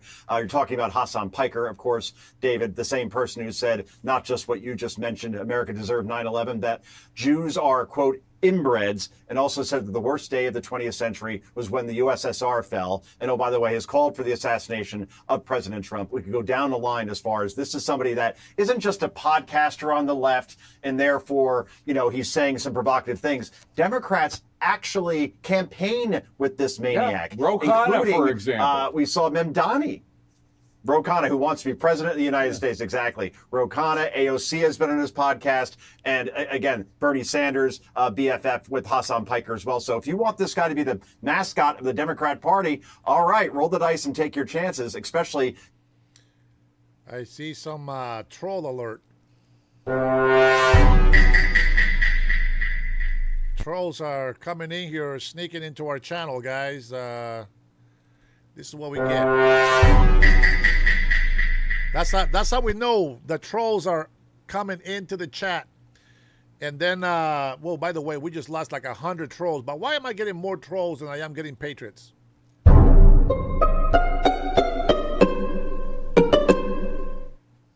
Could it be Google and YouTube supporting socialist Democrats? Fake Dr. El Sayed, who doesn't even have a medical license, because you associate yourself with somebody who's as anti-Semitic and as unhinged as this. In swing states, purple states that Donald Trump has won, in this case Michigan twice, you ain't winning. Mike Rogers looks very good right now. And Jason, we got a couple of illegal Mexicans up in this chat here. Apologist for the old, literally the old Soviet Union. Now they're bringing that up as though it was something to emulate. And Fidel Castro, the DSA, making this huge tribute to Fidel Castro. But we do have defenses. First of all, the independents of the nation are not in favor of communism. They seem to know a little bit more about the history of the Communist Party in the 20th century than these people do. I don't know where they were educated, but meanwhile, you have the citizens of Florida through their Governor DeSantis demanding these courseworks, a curriculum on what happened with communism in the 20th century, where as many as 200 million people were killed by their own communist governments.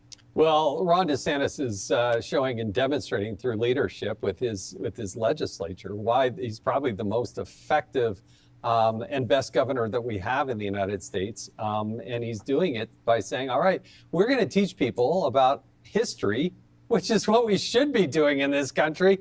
But, it seems to be some sort of radical idea that we're going to teach people about patriotism and love of country. And that's going to be part of the curriculum. So another tip of the hat to Ron DeSantis and leading what should be just common sense. Well, Joe, some of that education is actually beginning to be found even in the mainstream media. There was on CNN, there was this debate between the host and a DSA leader, one of the many co-chairs of the DSA, who was applauding the communist government. I just want to play a short soundbite from that and get your reaction. Roll it. Fidel Castro locked my grandfather up, sentenced to 20 years for doing what you're doing now on live TV, for speaking his mind, for expressing himself freely, for trying to organize politically. So I wonder again how you think that lands with people who suffered under that dictatorship, who now you are trying to court as voters when your organization comes out and lauds 100 years of Castro. I don't think it would land well with them, Ashik. We're seeing many people in the United States who are who are seeing their who are struggling. He just didn't know the answer to the question, or was so dumbfounded that on a mainstream media news program he would be asked a question, a specific question from somebody who actually suffered through the communist revolution. Yeah, David, that looked like a hungover sophomore that was asked to do a surprise oral exam. I mean, talk about 4 words, deer in the headlights, because it's indefensible. And kudos, that was Boris Sanchez of CNN. That's what his grandfather lived, and it was good that he brought up his own story there. But again, this is an organization, that's right, that wants to abolish. Hey, libtards, what is a woman? Can any of you libtards can tell me what a woman is? Huh? Anybody here? Anybody on the left side? Any Democrat? Tell me, what is a woman?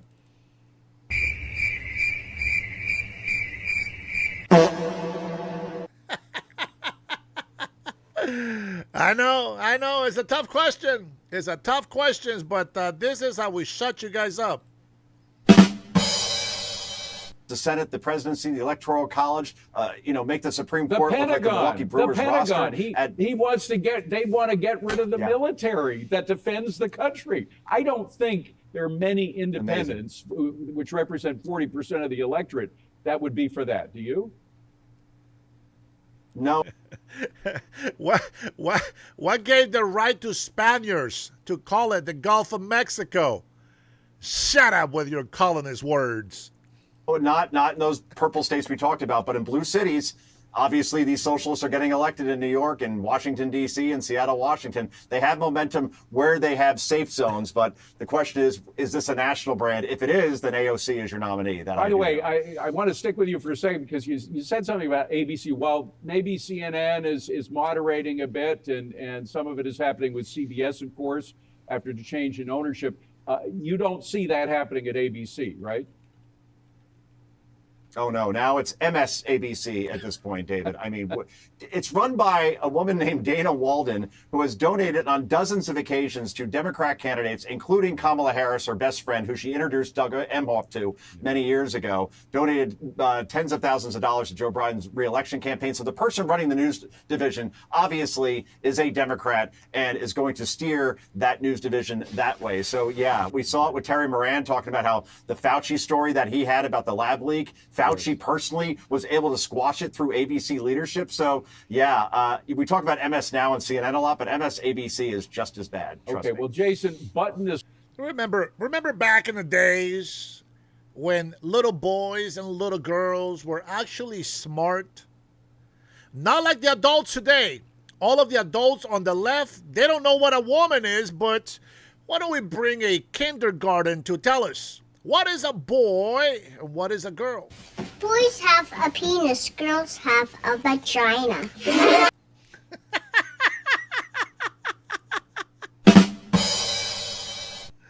Oh. Yeah, that's easy, bro.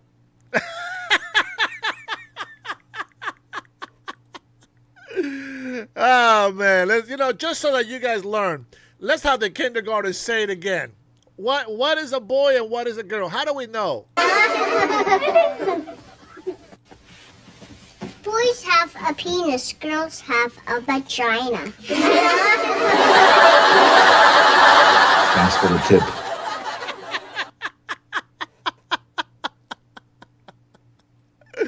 Oh, man, just trying to give my my libtards here some knowledge, since they don't know what a woman is. Yeah, well, a woman is a grown female. Oh, man. Yeah. They never leer, brother. They never leer. No matter what proof and what teachings we give them, they just never leer. Just having fun, baby. Just having fun. What is wrong with these guys, bro? What is wrong with these guys? You can't have somebody just, do something that they love to do. They just got to come into. Listen, why are you in this channel? Just an honest question. I mean, you here to troll? What a loser you are. Huh? If you're just here to troll, you's a lame ass nigga. Oh, weak ass nigga.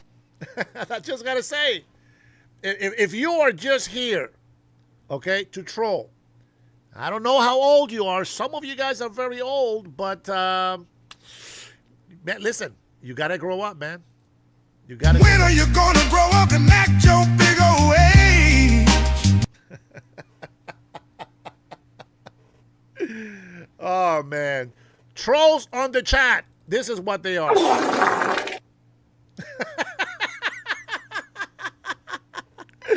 Oh man, you know you wanted that, didn't you? You wanted that. All right, I want to go ahead and play a clip here. Oh man, did I miss it? I had a clip that I was going to play for you. Of course, in Facebook. Let me see if I can find it for you guys. Let me see if I can find it for you guys. Bro, oh shoot, I just remembered. Who here has watched War Machine? Put a 1 in the chat. Let me know. Put a 1 in the chat if you have watched War Machine. I'm going to tell you right now. If you have not watched War Machine, you are missing out, man. What a tremendous movie. You're missing out. If you have Netflix, I'm sure you've seen it already. What a great movie. And I'm going to tell you, science fictional, what a movie. I'm going to tell you right now, man. The 75th Ranger, man, those guys are crazy. Those guys are crazy. It's actually pretty sad, inspirational, a little bit of science fiction, warring, since obviously is the military. But what a great movie, man. I have been wanting to watch a good movie in a very long time, and I can tell you, bro, that unbelievable. I know maybe I'm exaggerating. I'm just that excited. I'm that excited that there is actually a good movie out there. War Machine. It's with the guy that just played Jack Reacher. Oh man, it was fantastic, bro. What a good movie. Yeah, it was amazing. I'll just say that it was amazing. Here, let's go ahead and since I don't have that clip anymore. Did you know that they're actually collecting money for Dr. Fauci? You know that? Can you believe that? They have a FundMe. Now, this is our local news channel here. It says a legal defense fund was launched to help Dr. Anthony Fauci pay for the lawyers and related administrative costs as he faces ongoing accusations and legal proceedings connected to his work during the COVID-19 pandemic. Well, well, well. How low the mighty have fallen. I'm going to tell you this right now, man. Everybody that has been raising false testimony against President Trump, they're all paying one at a time. Little by little, they're being brought back to justice. And I can't wait to see these people behind bar. I can't wait to see this evil man punished for what he and his clones said and did to the world. Not just the United States of America, but to the world. Man. Unbelievable. Oh, look at this. I think she deserves a huge round of applause. I'm 25 years old and I refuse to repopulate in Trump's America.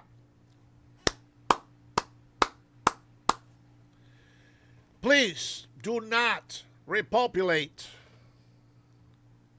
That is the best thing that a leftist has said today. Aww. I know.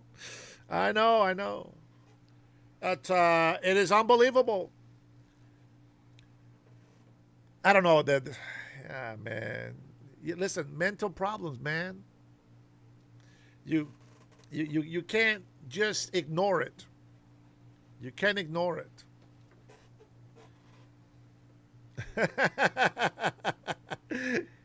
Can't say ass, Meldon.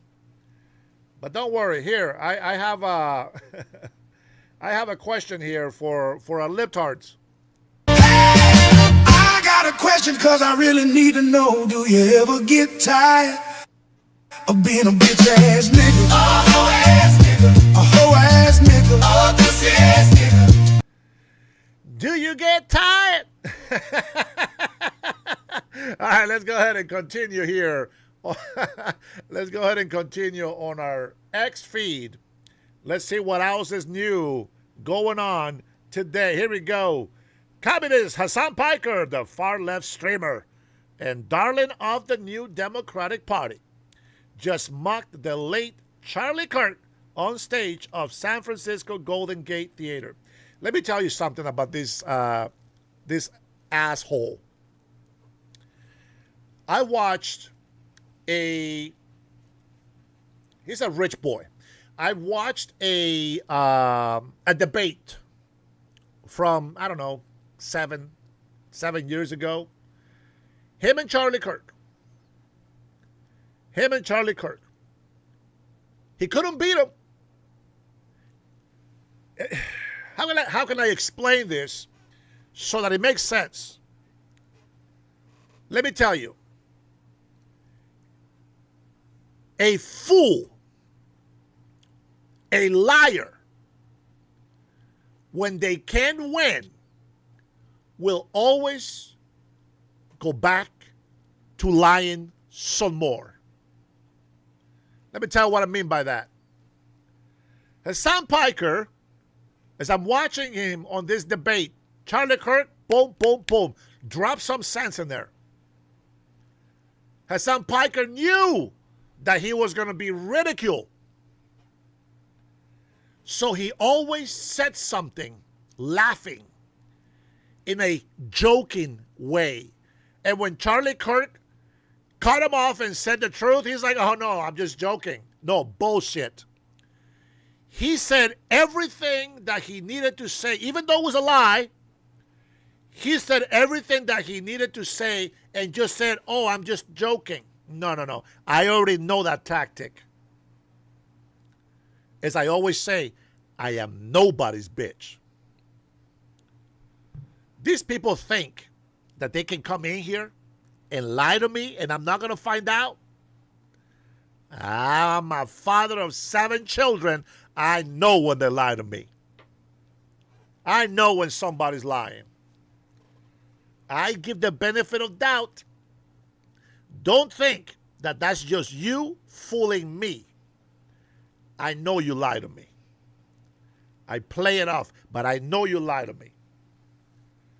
Hassan Piker, he had nothing in that debate. Everything he said in that debate was false and it was a lie. And let me tell you something. Let me tell you something. I believe in freedom of speech.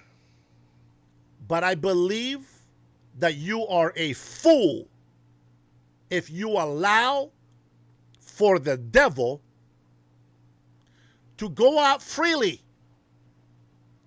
and deliver a message to destroy your country. You got to be a fool to accept that. I don't give a shit about you telling me that you have the freedom of speech. In the same way that I know we have the freedom of religion, I will not allow somebody to use the excuse of freedom of religion to come and conquer our country. Just not going to buy. Just not going to buy. You are a fool if you allow our enemies to use our constitutional rights against us. Did you know that these same illegal immigrants and all these cartels and people that come in here, human trafficking, did you know that they're taking our young Native American women too? Nobody gives a shit about the natives. They only bring up the natives when they need something to hold on to talk shit about the white man. Because they got nothing. You see, when they come to my channel, they get fucked. Because they can't convince me. They can't lie to me. Because we know history. They can't. That's why they don't come to my channel. They come here to destroy your attention from what we're learning and what we're sharing. They come into the chat and they just say the nastiest things and the insults and this and that because you are paying attention to the chat. And you're missing the message.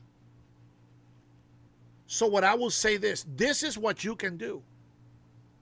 Anybody, listen to me. I'd rather have no mods. Anybody can block anybody. You understand? You go to the right side, you click on that person that is saying some nasty stuff, and you block them. When you do that, you don't see their comments anymore. Don't worry about me seeing those comments. You block them, period. So, I'm going to get rid of every single mod out there. And what I want you to tell people, if you do see them say something nasty, you put a comment on there and just tell them, block them. Just block the people. Let the people in here individually, everybody block that profile. You know why? Because YouTube, the algorithm is going to know that these people are just trolling. And the more people that they have out there blocking them, it's going to look bad on them. If we are the only ones that continue to block these people, it's just us. It is well known who's blocking. The algorithm is more than what we do. Just so you know. Yeah, Tanya doesn't care. But you guys can block. I want you to know that. You can block. Okay? No, Meldon, it's not World War II. It's World War 11.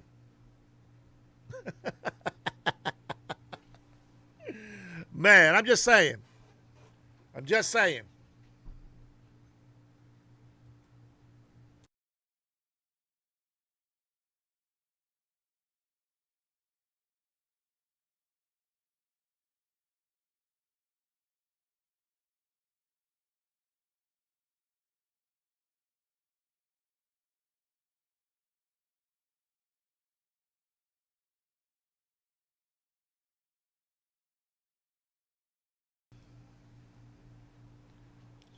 I have to be out here regulating. Anyway, okay, so here we go. Yeah, I wasn't talking to you guys.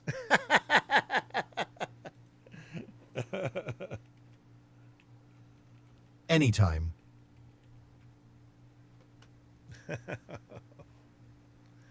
Oh, that's right. I have a little pet, I think. Do I have a pet? I have a pet in here. Let me see. Where is my pet? I could have sworn I had one. Hold on.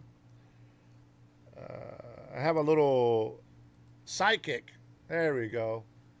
Got a little psychic here. Little Teddy right here. Little Teddy right here. How's the weather, Teddy? I can't check live weather from here. I can't check live weather from here. But tell me your city or zip, and I'll help you figure it out fast. Teddy, who's going to win the mid-elections? I can't help with predictions about elections. Want to switch back to stream setup? And I'll tune your audio, scenes, or alerts.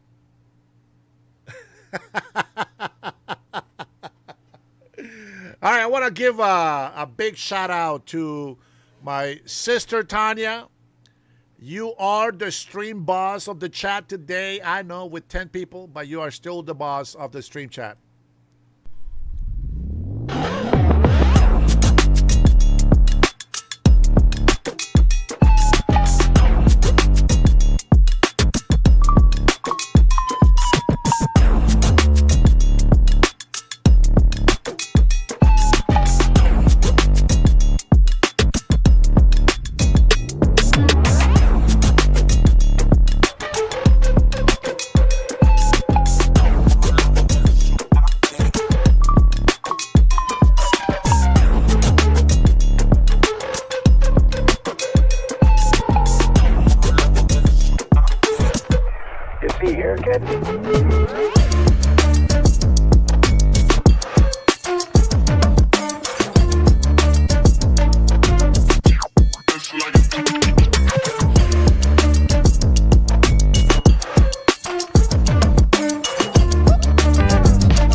Rush Babe, you were not here, but just so you know, every time there is a super chat or or there is a new member or membership renewed, you will get to hear that clip song. All right?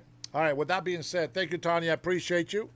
I appreciate your support. All right, let's get back to our X account here so that we can continue to listen to what these guys are actually doing.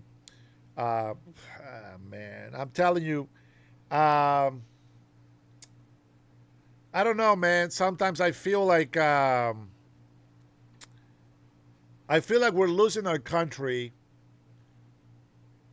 and there's not a damn thing that we can do about it. I mean, you and I both know what's going to happen, but it just feels like we can't just. Our Constitution is being raped constantly, and they keep putting the blame on Trump. In the meantime, those who are blaming Trump are the ones actually raping the Constitution. I'm telling you, it's a sad day. It really is a sad day in history that this is happening to the United States of America. 250 years that has become greatness is now being challenged and is now being destroyed. As we speak, man, listen. I don't know. If I was the devil, I would try to play it as cool as I could, so I can live as long as I can. But I guess he's not that smart. He already lost the battle, and he just can't wait to get it over with. That's that's what it's come down to. He just can't wait to get it over with. I'm telling you, man. Listen. The only reason why Iran, well, that's not the only reason, but the main reason why Iran is still making all these threats, which, they can't follow through, but they continue to make threats, is because our government, the leftists specifically, it's fighting with them and against us. Russia is helping them, or, Iran says that it was Russia that's given them all this stuff, right, to create drones and all this stuff. But at the same time, somebody says that anybody can be making a false claim by putting a Russian flag on a ship so that the United States will be stupid enough to go and fight Russia. Russia is asking for troops from North Korea. What does that tell you? What does it tell you? when Russia is asking for soldiers, when Russia is asking for military assistance, what does that tell you? If you say Russia's having a hard time and they're running out of men, I will say you're right, but it can also mean that they are sacrificing the North Koreans instead of Russian lives. And what that means is that South Korea is going to have a ledge over North Korea if they continue to give their soldiers away to Russia. Listen, there is a guy that can say it a lot better than me. Let me go look him up. Let me go ask him if he can come in here and share with us. Some of you guys know who I'm talking about. You guys know who I'm talking about.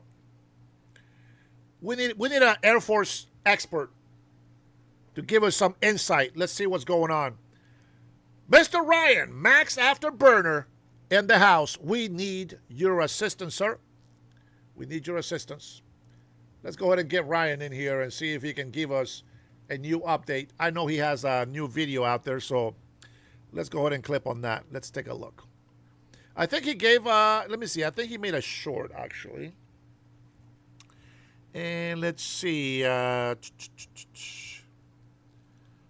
sure if that's today. Let's go ahead and grab his video instead, because that was 9 hours ago. He always has great information. Let's take a look. So picture this. There's a missile out there that picks the right ship out of a swath of ocean and slams directly into it without any second thoughts. America just funded it through 2034. So picture a launcher rolling off of a ramp with nobody in the cab. An unmanned system crawls into a tree line or a desert coastline, stands up multiple of these missiles and points them at the sea, and then unleashes them. Oh, and then meanwhile, they can be guided in with intelligence that's come from advanced stealth drones from the U.S. inventory like the RQ-170, RQ-180, or it could be using satellite data. That's how advanced this weapon system is. And this has Iran truly in full-blown panic mode, knowing that if the conflict kicks back off, their rhetoric of, oh, we have new systems. Well,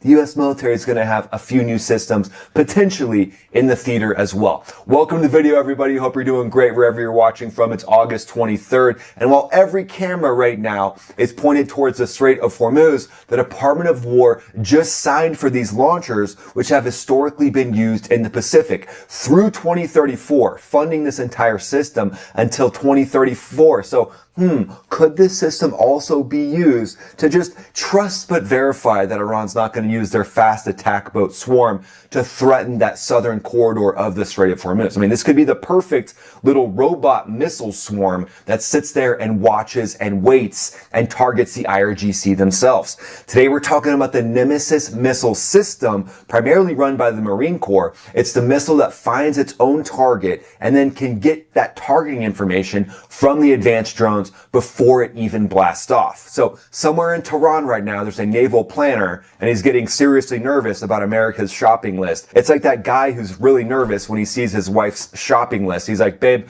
why are there 15 pairs of shoes and 12 purses on here that you're going to try to buy today? She's like, oh, no, don't worry about that, honey. Just get in the car. Oh, and then later in the video, Ukraine reaches deep inside the Volga, sets a refinery on fire. Also looks like they're hitting more fighter jets as well. So we're going to cover the breaking news in the Ukraine conflict. That's in the global roundup about 3/4 of the way through the video. But this weekend, Iran spent its airtime threatening American neighbors. Yeah. America spent Friday afternoon signing paperwork about a missile system that's going to keep all the mullahs up at night. Ibrahim Razai, spokesman for Iran's Parliamentary Foreign Policy and National Security Committee, posted that American aircraft and fuel tankers are sitting on airfields in Qatar, Kuwait, and the Emirates, and that those countries have turned their homes into, quote, bunkers for the enemy, and that they shouldn't complain later. So is he foreshadowing something coming up here in the next few days? or next few weeks. And then the same day, a different man with a similar name, Mohsen Rezai, secretary of Iran's Supreme National Security Council. I'm pretty sure they just start adding on titles as they try to make these guys sound more important. He went on state television and told every government on the planet that joining the American sanctions campaign makes them an enemy. Obviously, as Iran is going to say, and that Iran will harm their interests if they do not back away. And then he added a little line that's worth us writing down and putting on a t-shirt for this guy.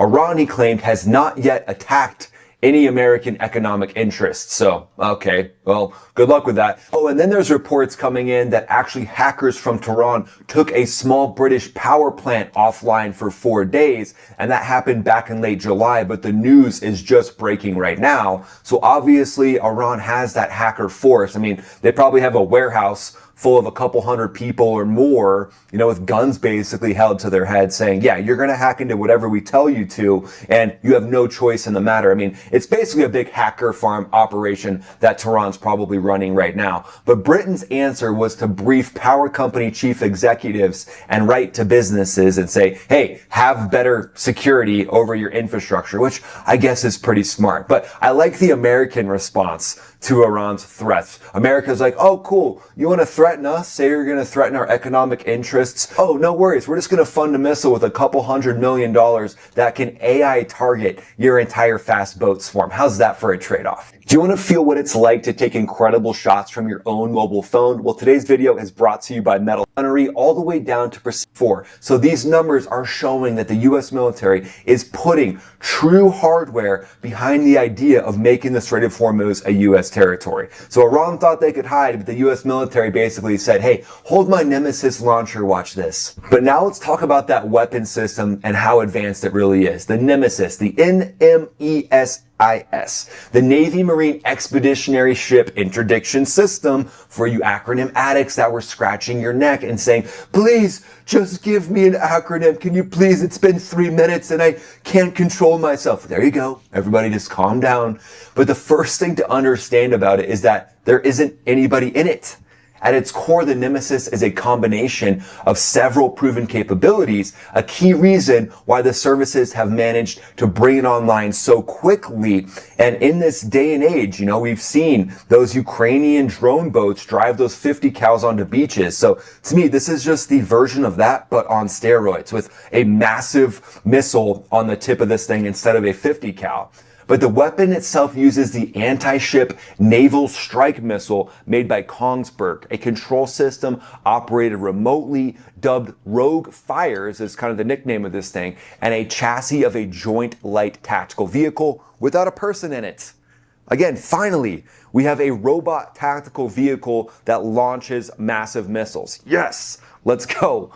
Marines can control the Rogue Fires with a game-like remote control or command multiple launchers to autonomously follow behind a leader vehicle. I mean, that's pretty amazing, right? That was according to a recent Marine Corps statement. Also, they went on to say the Rogue Fires vehicle, built on a joint light tactical vehicle platform, provides the Corps with a robust expeditionary system capable of operating anywhere. Again, great capability to not have to have a human in the loop there. The ability to move quickly over rough terrain is important because the fight that the Marine Corps is envisioning for Nemesis will be one focused on scoot and shoot engagements. And that was coming from John Ferrari, a former Army 2-star general, now a fellow at the American Enterprise Institute. He said this is all part of the pivot to the Pacific. How are you going to keep the Chinese Navy bottled up inside, if not the first, then the second island chain? And what I think of as well is, well, if it's going to work for that, if it's going to work to pressure, you know, aircraft carriers, destroyers, and things like that, now you can really use it to pressure the Iranian Mosquito fleet as well, even striking the Mosquito fleet hideouts, right? We know that Iran's Mosquito fleet basically has places along the coastline that open up, and then a couple dozen or whatever of those fast attack boats can drive out. So boom, hammer those things with these massive missiles. I mean, this is American firepower at its finest. And the launcher is a Rogue Fires carrier, a joint light tactical vehicle chassis with the cab left empty and 2 missile canisters where the payload goes. Marines drive it remotely, which is super cool. I've always said, Marines are like the entrepreneurs of warfare. And for some reason, they love the Max Afterburner channel. So I obviously appreciate and love the Marines as well. But it's an outside of the way thinking. It's a different type of thinking than what you would typically think of. Kind of like fighter pilots acknowledging that drones are going to be highly capable even in dogfights someday. Marines now showing, when it comes to launching missiles from these batteries, robots, automated launchers are going to be incredibly important. I mean, we've seen what's gone down in Ukraine, right? With a lot of their launchers being struck, people being struck that are trying to operate those things. So imagine this. The whole thing fits inside a C-130J, which means it flies into an island or somewhere along the Persian Gulf, Oman, that little chunk of earth that you haven't done anything with to counter Iranian aggression.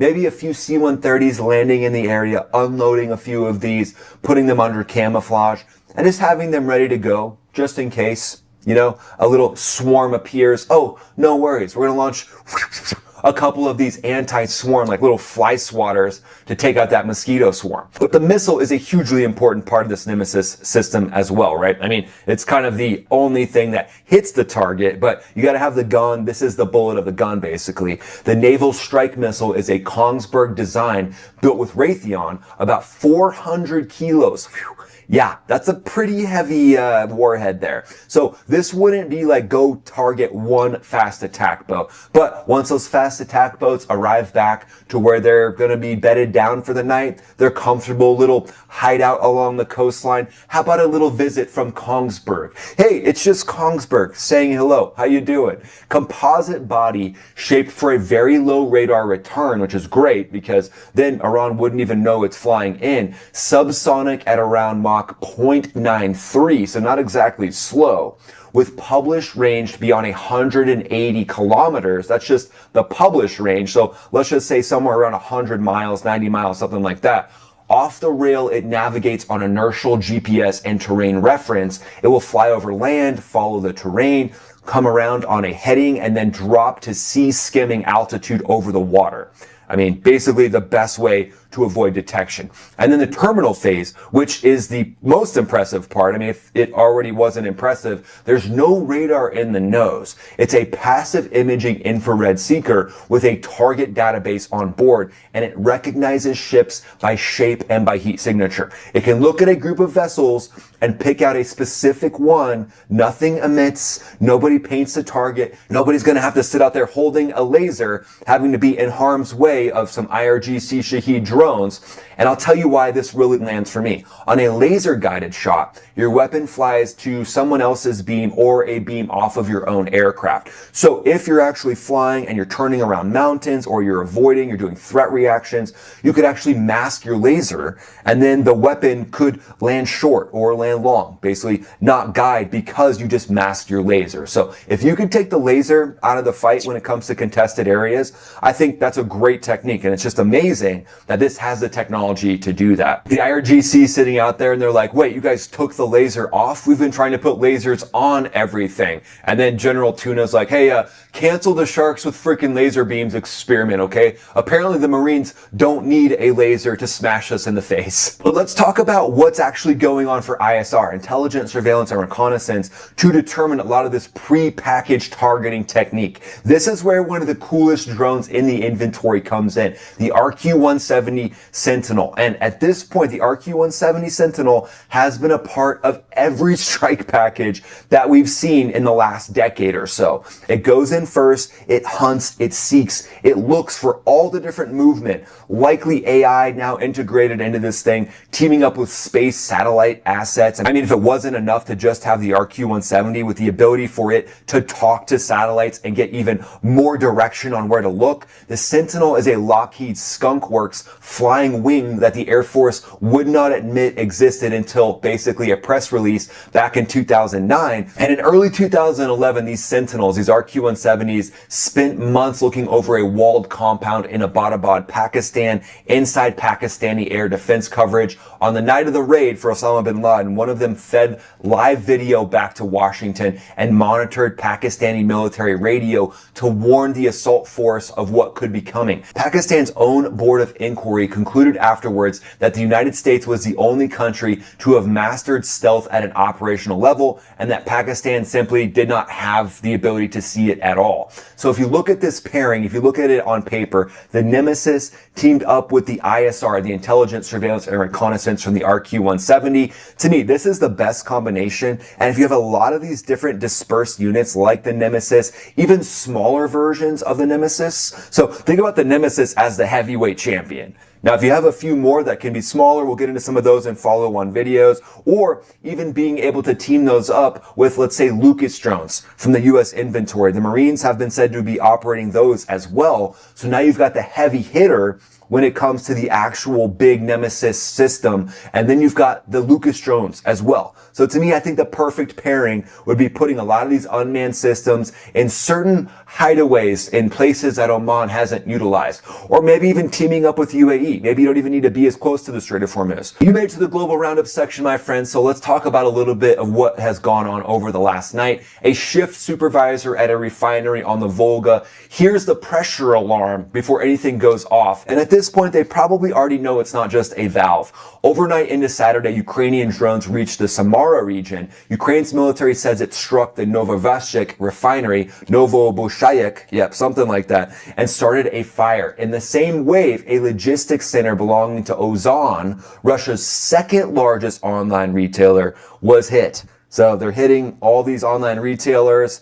Drone strikes happening in Ukraine. I mean, basically the test bed, the biggest warfare test bed for drones that we've ever seen in the history of the world is happening right now. You made it to the 40 chest strategic.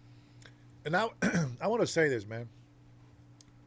I love Max, Ryan. I love listening to Ryan. He is tremendous with knowledge.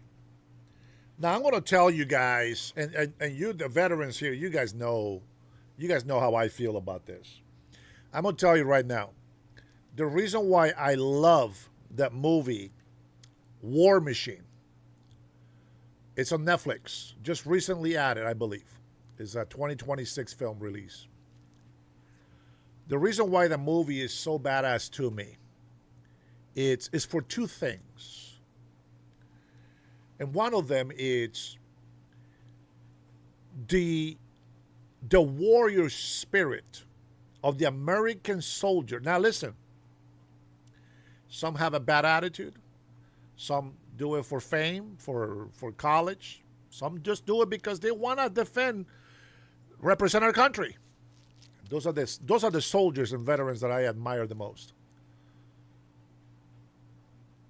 The movie starts with him, and I don't want to ruin the movie if you haven't seen it, but the movie starts with him. They got hit. They got trashed. His younger brother, he got shrapnel or something on his leg, and he had to carry his brother to save his life. Didn't quite make it. He had PTSD. Decided to join the 75th Ranger, to kind of overcome some things that he was having a problem with. And what I like is he never gave up. I don't want to ruin the movie. You got to watch it. He never gave up. And the speech that he made was very short, but was very so what I believe of our military people. And one of the things that I have always told you guys, it's CNN and the leftist media and those who hate us and the American soldiers and all this stuff, they want to go and say all the things that they want to say. I don't care. This is what I got to say.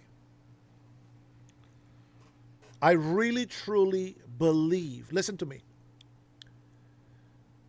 the reason why the United States of America's military, the Western civilization, the reason why we're successful, besides God watching over us, God's will be done.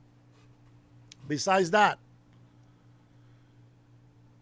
Americans fight to protect their family, their loved ones, and they have this selfless pride that they are so proud to be able to say, I serve my people, I protected my country, I give my life for my people.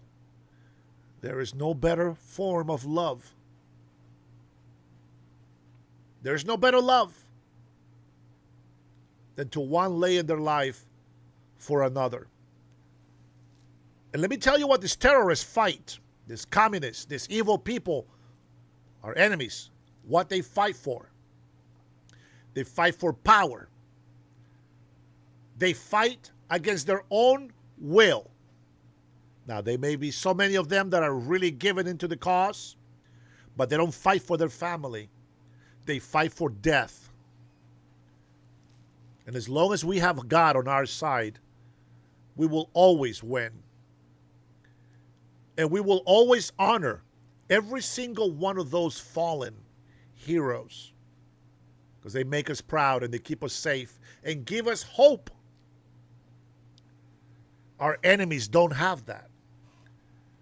Our enemies give it up to something they don't even know exists.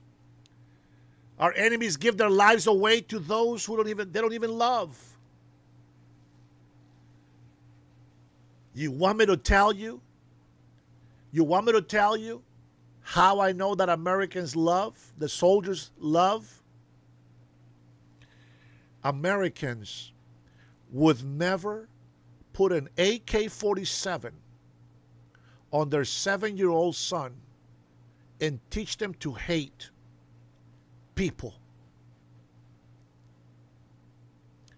American soldiers, real American soldiers with good morals, God's teachings in their heart, would never treat their wives like slaves and beat them because they love their wife. Muslims, they beat their women. They're not even looked at as human beings. They're slaves. See, there's no love for that woman because they are raised from very young age to lose their innocence. They don't love their children. They allow their 7-year-old daughters to marry a grown-ass man. See, us Americans, we would never allow our little girls to be raped by a man. You see the difference? This is our culture. I'm not saying we're perfect. We got to deal with the drugs. We got to deal with the sex. We got to drink with the alcohol. But what I'm saying is,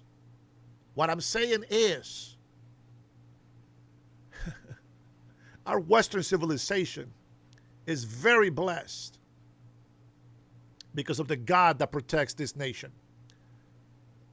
and Israel. Those nations who once stood tall and strong in Europe, they give away God's blessing and allow Satan into their countries.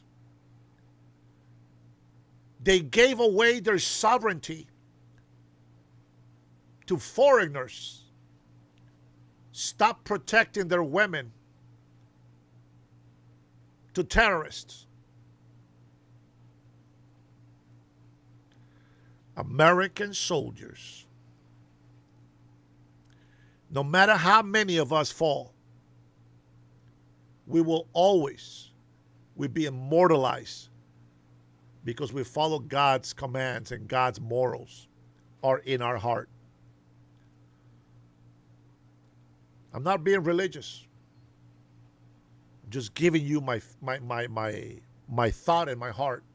What I believe that makes American military superior to any around the world. I believe it. I truly believe it. Man, I thank you everybody for sticking around and watching this video. We're gonna go ahead and we're gonna let our President Trump gaggle with the news reporters here. Just a few minutes so I can chug down my my chicken soup that my wife has brought me here so that I can tear down. It's getting late, so I want to eat my dinner. I got 8 minutes, it looks like, maybe 5 minutes to tear this down. I'm going to tell you guys, I don't care what the enemy says. We are doing the right thing. All right, President Donald Trump, give us an update. What's going on? Well, we'll see how it all works out. We have a big crowd. I hear we have a very big crowd. And I think it's going to be great. She's a terrific woman. And so I thought we'd do a little bit of a rally for her. And it'll be very interesting. Mr. President, Darling Graham faced some criticism for her response at a debate earlier this week where she said national security is not her thing. Is that well, no, all she was is being honest. She's very smart, and she was being honest. I mean, she's into the price of groceries, the price of food, the price of beef, and it hasn't been her thing, but she's surrounded by very good people. And she said that she's totally for the military. I mean, she's going to do what the military wants and really what the president wants. She understands that national security is my thing. And she is a terrific woman who answered. I watched that. I thought it was a very honest answer, actually. Mr. President, can you react to the Secretary ballroom, sir? Yeah. Can you guarantee that no tax money will be used in the construction of the ballroom? Yeah, we're spending hundreds of millions of dollars on the ballroom, and it's all from people like me and great companies that are putting it up. It's going to be close to $400 million, and it's all paid for by patriots and patriotic companies, big companies. I'll name the companies probably over the next couple of weeks, but I want to ask if they mind. And really, most of them have said you could use my name gladly. So that's all money, no taxpayer money for the ballroom at all. Did you direct Secretary Besson to intervene in the bond market? Was No, that your idea? not at all. No, he's a very capable man. He wanted to do it. He's very good at it. He has a good touch, very good natural touch for the bonds and interest, and he did that, yeah. The yields have come back up since then. Have you talked to him about another type of intervention? Is that something he will be doing? We have many types of intervention. That's one. The ultimate intervention is our military. And if we have to use that, we will, yeah. Mr. President, your move on beef imports is upsetting some ranchers, as well as some Republicans are asking you to delay that move on imports. Well, we want to get the beef prices down, so we'll get them down a little bit. And that's what people want, that's what the voters want, and that's what I want. The ranchers are great. They're my people. I love the ranchers. They've done a fantastic job, but they admit that we need a little help and in order to get the prices down. So that's what we're doing. Which countries did you arrange? Sorry, you got it. We're hearing that MAGA Inc. is going to start spending your war chest. What races are you putting money into, sir? Well, I've raised a lot, and nobody knows what it is, but I will tell you it's about $850 million. And I'll be spending a lot of that money and my own money, but I'll be spending a lot of that money for candidates that I think are good, Republican candidates that I think are good. So when you add the $850 million to all of the other money that we've raised, we're in very good shape. Mr. President, there are several Republicans who are running for midterms this year who are starting to come out against AI data centers. Why do you think they're taking a different approach than you are? Who are they, you know? The Senate race in Ohio is one example where it's become a very hot topic. Well, the data center subject to me is a pretty simple one. If you pick the right location, and it's got to be, not every location is perfect for it, but you pick the right location, what it means for a community is jobs and lots of money and lower taxes. And the data centers now are mandated by me that they build their own electricity, so they're not taking it from the grid. Do you worry that it's going to lower the electric cost because they're building electricity, and the extra, as an example, we talked about this one.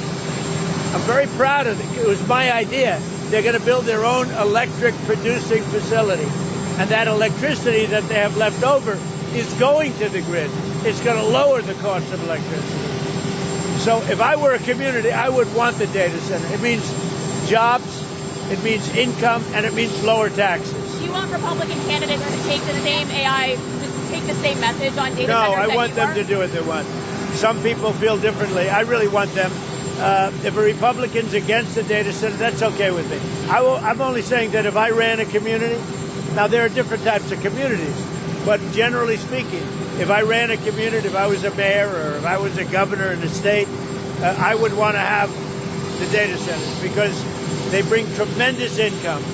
They're clean. They produce their own energy. The new ones are producing their own energy. I would want to have data centers. Mr. President, national debt, as you know, it's surpassed 40 trillion. Have you been discussing what to do about that? Well, I have, and it's been a problem for 35 years. And what we have now that we've never had before, we had a pretty good piece of it in my first term, as you know, is we have tremendous growth. And the way you take care of debt is with growth. And we have tremendous growth. We've never had growth like we have right now. The growth will take care of that very easily. Mr. President, Good question, by the way. Mr. President, on the beef deal, which countries did you make that deal with? What are the sources Which of deal? the beef deal? I don't want to say which countries, but there are a few countries. But they're going to be sending in the highest quality beef, and it's something that we need. What else? By the way, are we going to miss Caroline? I'm going to miss her. Let me have that. So here are some headlines in Caroline. I got to stand next to her. I feel so good with her. These are incredible headlines that just came out over the last 24 hours. It's probably easier if I show them to you than reading them. But basically, the biggest refunds ever given on taxes. That's big. Trump bump. Tax refunds jumped 17%. American tax refunds increased by $43 billion. That's money that the government is giving back to the people. $43 billion. FBI had the biggest violent crime drop in 90 years. These are today's headlines. Trump administration marks 15 straight months with zero border releases as apprehensions. So they've never had anything like that. So you had 15 months with zero people going through our border. I don't even know how that's possible, but they're doing a good job. Maybe you. Maybe you. Scott Jennings, sir. Scott Jennings is good. That one right there. My friend from Iowa. But I don't know, maybe she doesn't want it. I don't know, maybe Margot. What do you think of Margot? Maybe Margot. Let's see, who do we have in this group? I will tell you this, and Caroline will tell you this. I have never had so many job applications in my life. Yes, sir. They all want that job. They love that job. She's made that job very glamorous. Sir, turning to Iran, the shifting economic warfare towards Iran, does that indicate that the military options in the region for the U.S. are limited? No, not at all. It just means that we're seeing what happens. They have no money. They have no Navy. They have no Air Force. They are not paying their soldiers. They're not paying their police. They have 350% inflation. So we're just going to sort of see what happens. And we have total control, as you know, of the border. We have total control. If you look at the blockade, we have total control of that entire region having to do with the Strait of Hormuz. And that means well into it, the land areas. So they would love to make a deal, but they're not ready to make the right deal, in my opinion. Yeah. For Canada, have you come to a deal there, or are you going to? I think so. We'll see. I've dealt with the Prime Minister. I've got a good relationship. And yeah, we have to take care of our farmers. The farmers are very important to me. And the deal with Canada is moving along, and we should be able to have a deal with Canada. We're also starting on a new deal with Mexico. A much better deal for the United States. I only make good deals. Much better deal for the United States, both with Canada and Mexico. Thank you very much. President, is it correct Ed Martin to resign, sir?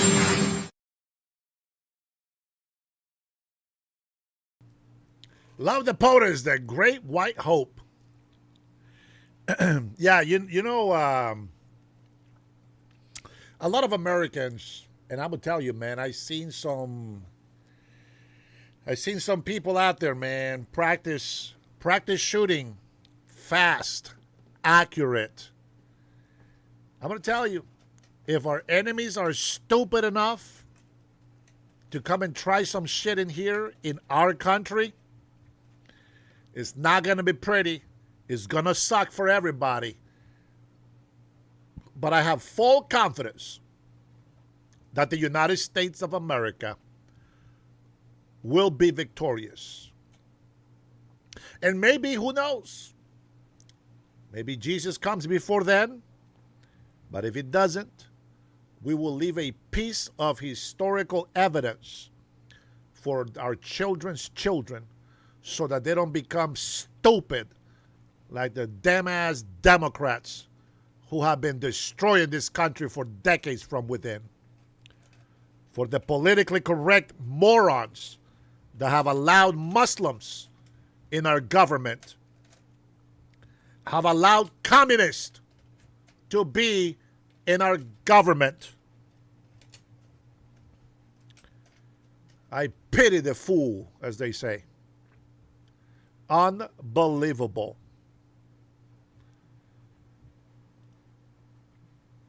Jeffrey meets with Jared Kushner. I wonder what the hell about. This should be interesting. I know Jared is a smart guy and he hedges bets, but I'm telling you what, you better not bet against the House Republicans. I've been all around the country the last several weeks. This is going to come down to a race of about 19 seats that will decide the fate of the Republic. It's a contrast election, contrast between common sense and crazy. Very interesting way to start this hour. Speaker Johnson joined us to talk about this big New York Times story that Jared Kushner from the Trump team, Trump family, met with Hakeem Jeffries as we inch closer to the midterms. We're joined now by our panel, Yemisi Egbewale and Phil Wegman. Guys, Yemisi, why would Jared Kushner need to talk to Hakeem Jeffries? You know, I think that this administration has an understanding that maybe Jeffries might become Speaker Jeffries, and it might be time to have some more bipartisan conversations about productive ways to engage with Congress. Phil, if Democrats win the House, is Hakeem Jeffries going to be the Speaker? It'll be determined, right? I mean, Democrats have to make peace within their own House. But I think the reason why the administration allowed that meeting to actually happen is because they know that Republicans are running uphill into a headwind with concrete shoes. If you pick whatever metaphor you want, this president is historically unpopular, so is the war.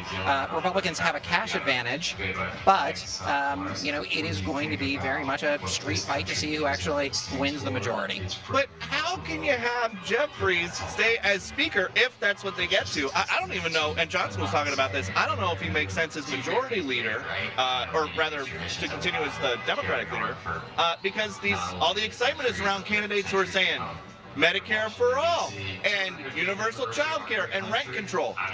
Without looking to see how much that stuff costs, it all sounds pretty good.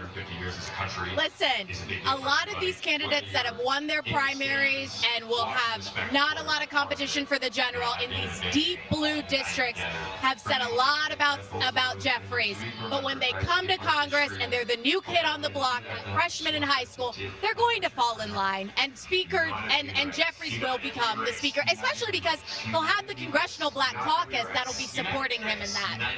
Phil, there are some smart people in Washington, D.C. now who are saying it's actually the Senate that is tougher for Republicans to keep than the House. Do you agree? Well, if you look at the generic congressional ballot, Democrats are favored by 8 points. Certainly the president's popularity rating is not helping Republicans. But I think that, you know, if you look at the GOP advantage here, their saving grace is that the president has more than $500 million between all of his different campaign committees. If he was to, you know, bring that money to those 19 House seats that Speaker Mike Johnson was telling you about, as well as some of these Senate seats that are up for grabs, then perhaps it's a closer race, because, you know, politics is like life. You can't take that money with you in the end. And we've got I've got a soundbite. So 19 districts that is the map to make or break the House for Republicans, according to the House Speaker. That's what he told us. I want to play a soundbite about what President Trump wants, which is for these 19 and others to pretend like he is on the ballot. Listen to. Who knows what this video is about? I want to know if anybody's paying attention. Do you know what this video is about? You know what they're talking about? Or you guys are letting the trolls distract you from learning exactly what's going on in our country? Don't let these fools troll you about this war in Iran and all this bullshit outside. Trust me, they're doing this shit because the midterms is coming. I'm going to tell you right now, I know you're knowledgeable. I know you're good with everything. But I'm telling you, trolls only come into the chat to distract you. They don't give a shit about you. They don't care about this country. They are just here to distract you from what we're trying to watch.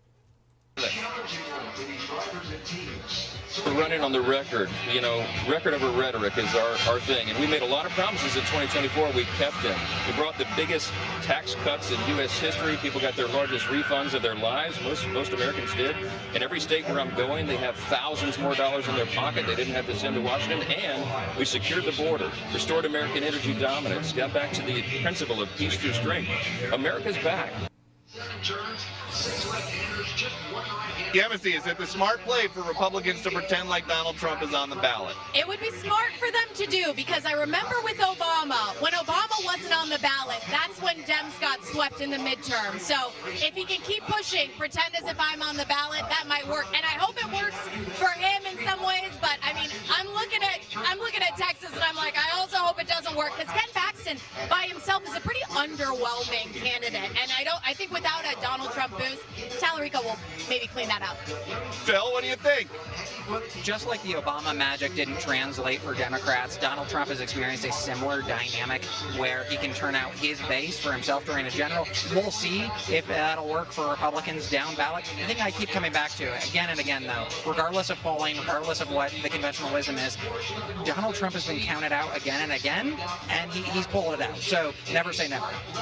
We've got a little box in the corner here. President Trump will be doing a lap around the track in the Beast. We've got you guys tickets because you came on the panel. Are you going to stick around for the race? Yes, yeah. I think this might be the only time this ever happens in the history of America, so I'd like to see it. It's great. And Phil, they're telling me in my ear, you actually drive a motorcycle.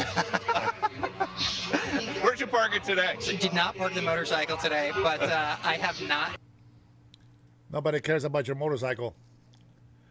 Here's a bit from News Nation, which I don't normally watch, but it is about Seattle.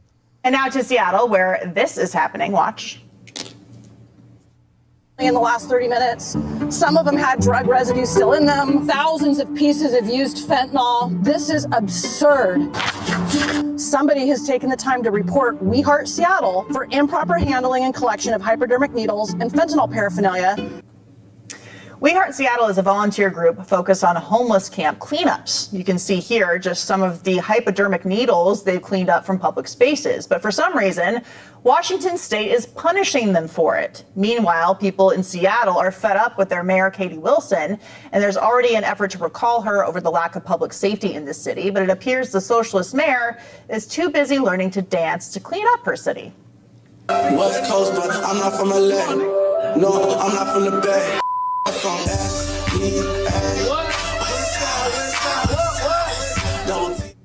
We're joined now by Melinda Jacobson, the woman leading the charge to recall Mayor Wilson, along with a friend of the show and We Heart Seattle founder, Andrea Suarez. Great to see you both. So, Melinda, let's start with you. Tell us why a recall of Mayor Wilson is necessary. Flatly, she's not doing her job. Her number one priority should be public safety and how it affects Seattle. I'd give her a D- in that. So, Andrea, of course, you're constantly working on these public safety issues as a volunteer. The government hands out foil, fentanyl foil, and then they investigate you for cleaning it up. So what was your reaction to finding out the state is investigating you and that they've launched an investigation for cleaning up these needles and this foil in your community? Well, it's definitely upside down world when you lead an organization turbocharged by volunteers that are cleaning up the squalid living conditions of homeless encampments, dirty filled needles, fentanyl foil that the county and state hand out. This is the hypocrisy. They're handing out this paraphernalia on our dime. Volunteers, and by that I mean, we're a non-government funded agency that's operating. I'm a poor social worker now. I am the one and only employee of We Heart Seattle, but we've galvanized, 75,000 hours of volunteers that have picked up this stuff in our parks so that kids can play safely. And the thank you letter I get is an audit demanding I report what my disciplinary actions are for employees that aren't following a proper needle collection in our parks. They didn't even know how to like visit me in my office. I said, do you want to meet at the park? I mean, our parks are decimated. It's unbelievable. It is unbelievable. And it's dangerous for you and your volunteers to do this work because these needles are covered in disgusting drugs, not to mention maybe other disgusting things. Melinda, a recall measure would require 70,000 signatures. What do you need, and what are you hearing from the people in Seattle about the recall effort? Well, I just found out about 5 minutes ago that the petition filing is at the prosecutor's office of King County, which Seattle's part of, and it's going to a hearing. So that's a good sign. And if it passes all the hoops, and we have a lot of hoops to pass, and it does get accepted, we have 180 days to get those 70,000 plus signatures. And I have a lot of support behind me. People are falling all over volunteering to help. Well, that's good news. Andrea, again, back to this investigation, which is just jaw-dropping when you hear about it. What are they claiming is improper handling and collection of hypodermic needles and fentanyl paraphernalia? I mean, do they have I know that sometimes they give out guides on how to safely shoot up, but are they giving guides out to how to safely clean up too? I mean, it seems like they should. And that is the point, is we actually went to the needle exchange office just yesterday and asked for, well, what are the instructions to pick up fentanyl foil that's blowing down our sidewalks like autumn leaves? And they couldn't produce any paperwork. They're more concerned about harm reduction and cartridges that have biohazard, hepatitis and bloodborne pathogens.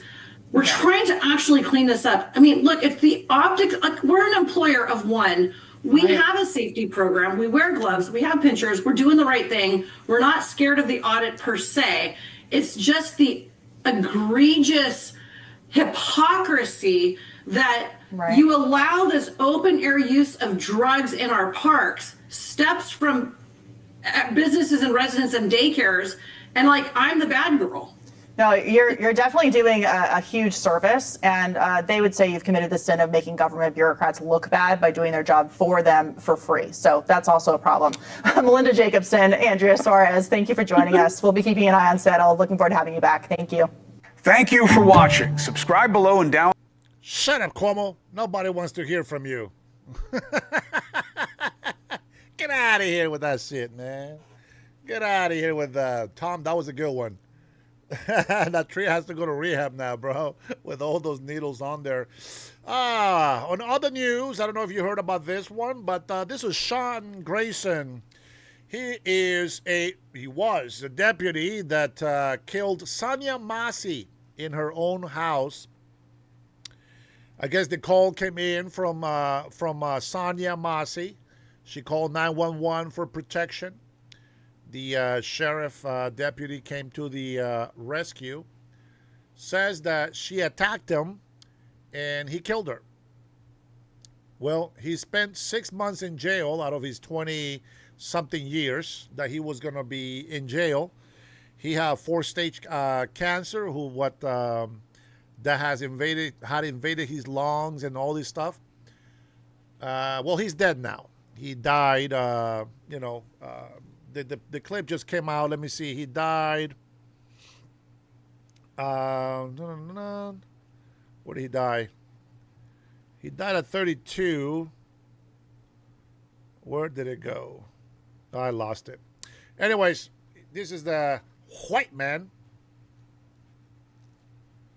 He's a white man that killed a black woman. And, of course, the left is calling it racist. Systemic racism. Listen, I feel bad, that she lost her life. How old is that picture? She's only 36 or 32. I don't know, 36. That is a very old looking picture. But anyway, So this gentleman right here, or this guy, has died in prison. That is the breaking news. The breaking news for today. That is the breaking news. Anyways, that's a story from MSN. Let me see. Let me share this. Bill Maher. Who likes Bill Maher? This guy. This guy is a Jew, but the son of a gun is hella anti-Semitic. I don't know. That's just what I think. But what do I know? What do I know? I'm gonna tell you, this guy, he doesn't believe in God. That's why he talks about religion. Oh, Tom, I never hit send on that message to you. All right, let's go ahead and take a listen to see what Bill Maher has to say to the youth. There's a message to the youth. And finally, new rule: if you're out protesting for a couple of hours wearing this, you have to go all the way and spend an afternoon running errands wearing one of these. You can't side with the people who ruthlessly oppress women without at least getting a taste of what you're supporting.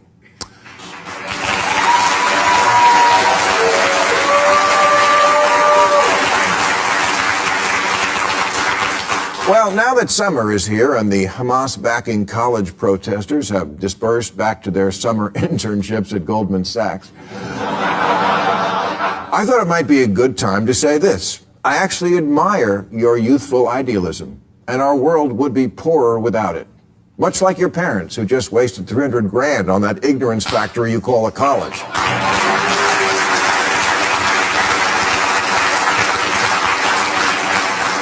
Not that I think it's your fault being this poorly educated and morally confused. That takes a village. Shitty schools, overindulgent parents, social media, that priest who rubbed lotion on you. But 3 cheers to you for at least having the impulse to seek a cause and something bigger than yourself. It's just that the one you picked, you missed the boat by a fucking mile.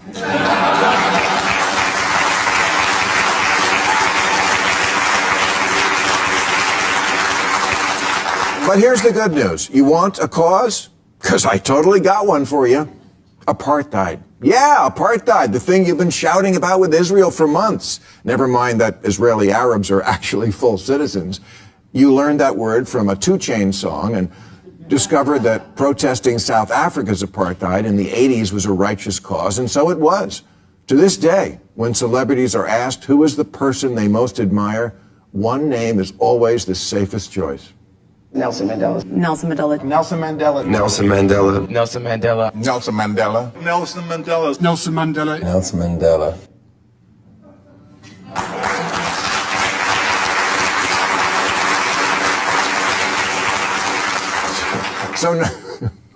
So naturally, when you heard that Israel was an apartheid state, it gave you such a boner, you literally pitched a tent.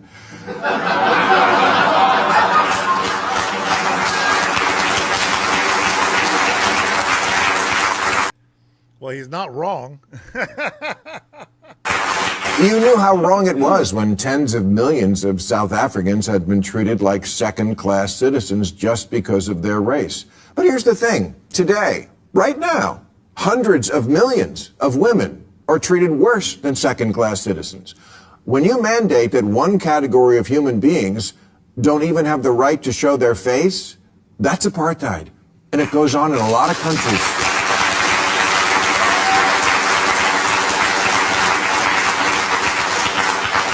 For the last couple of years, women in Iran have been saying, take this hijab and shove it.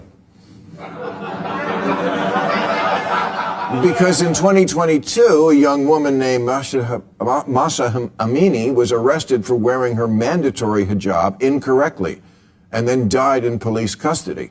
And now security forces have killed over 500 people protesting her death and this obvious human rights violation. How about defunding those police?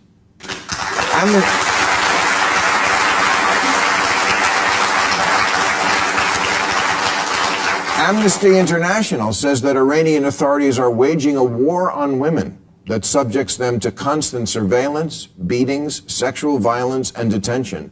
What P. Diddy calls a hotel stay.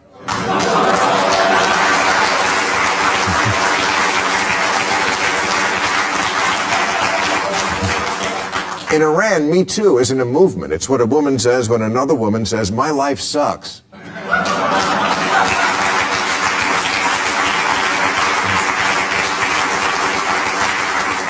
Yasmin Mohammed is a human rights activist who got married off to a Muslim man with fundamentalist views about women, not exactly uncommon in the Muslim world. He forced her to wear the niqab all the time, including once beating her because she took her hijab off at home because the apartment had a window through which people might see in. And this was in Vancouver. Here's what Yasmin said about veiling. It just suppresses your humanity entirely. It's like a portable sensory deprivation chamber, and you are no longer... And I'm not going to... Listen, man. Listen. If it's because of temptation that they made them do that, that's bullshit. I can take a look at the shapes of these women. There is nothing beautiful underneath that fucking clothing. I'm going to tell you that right. There is nothing tempting under that shit right there. There is nothing tempting. Do you understand? Nothing tempting. That's some bullshit. And you know what the worst thing about this is? That just like the gangster rappers and the hip hop has talked about, like Snoop Doggy Dogg, Dr. Dre, all these people have talked about women like hoes and tricks. Now they believe they're hoes and tricks. And they're making songs. The women are making songs about them being hoes and tricks. It is crazy. The mind of humans. Why are we so weak-minded? It's horrible. How do we protect women when they don't want to be protected? That's crazy. There's no freaking way that any woman is happy living a life like that. No way. They must be very ashamed of themselves. They must be very ashamed of themselves to cover themselves that much. I get it. Dressed down to the ankles. I get it. No makeup. I get it. But you know what I'm saying? Bruh, you know, I don't forget, bro. I used to dance to that craziness, man. I remember Snoop Doggy Dogg with his song, you know, my little wrist of condoms. 2, 3 women at a time. They're just hoes. But we don't love them hoes, right? And now it's women. Let me tell you something, females. You think that a man sleeping with 100 women and a woman sleeping with 100 men is the same thing? No, it's not. See, the female body has a wasting. The male body doesn't. The male body actually gets better. It is a muscle that we use.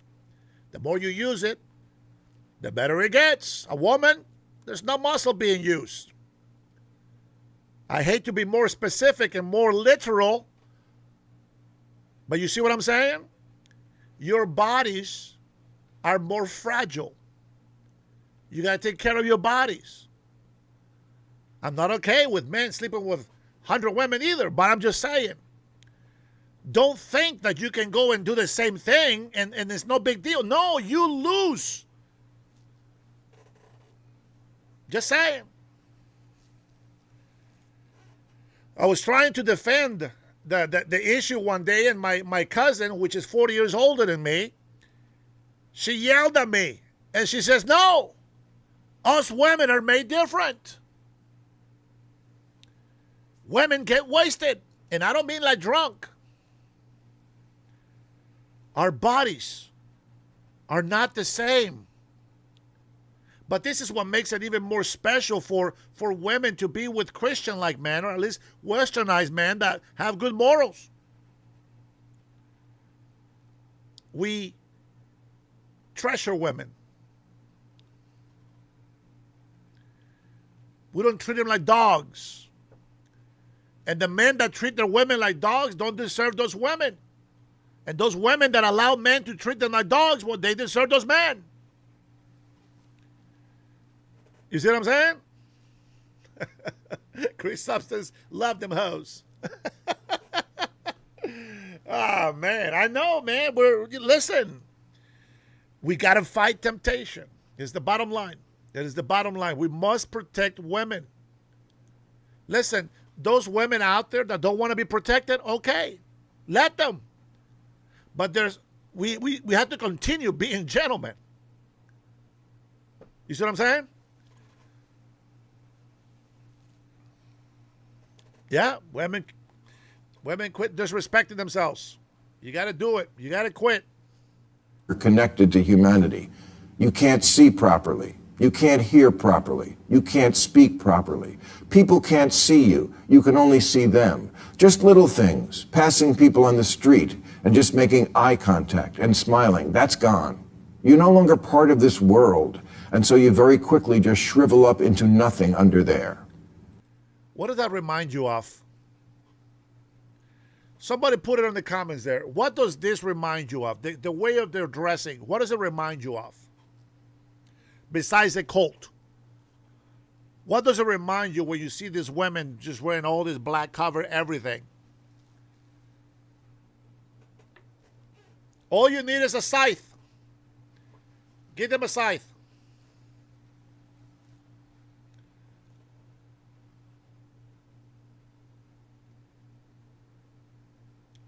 You see what I'm saying?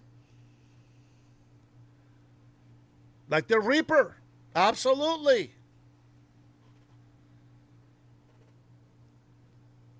That's demonic. Another proof. Another sign that Islam is demonic, is satanical. All you have to do it's change the name to God. And all of a sudden, that demon is okay. Nobody will know. Nobody will know any difference. But you know what? The 100-something people that I have watching right now, you heard it here. You can't say you never heard about it. You heard it here. Yeah, I know what it says on the views on the YouTube there, but it's not true.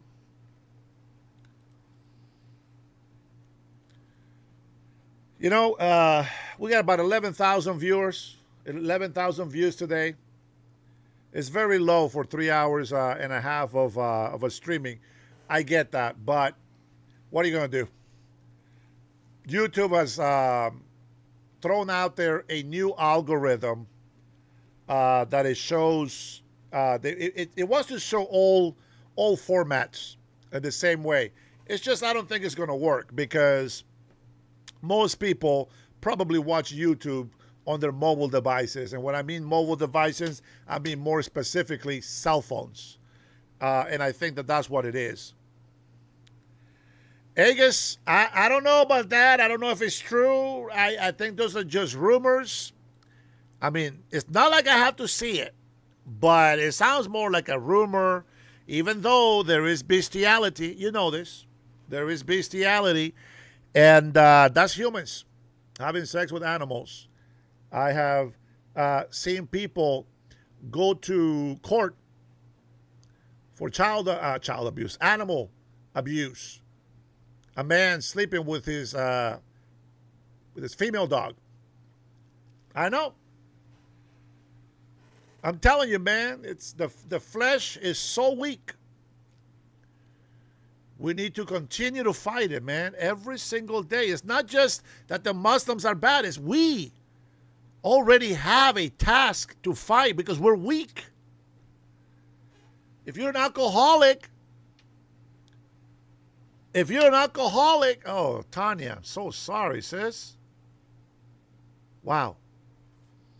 If you're an alcoholic, stay away from alcohol. It's hurting you. It's hurting the loved ones around you. If you're a married man, stay away from single women that want to sleep with you. Stay away from men that want to take you to see other women to cheat on your wife. If you don't want to be with your wife, give her a letter of divorce.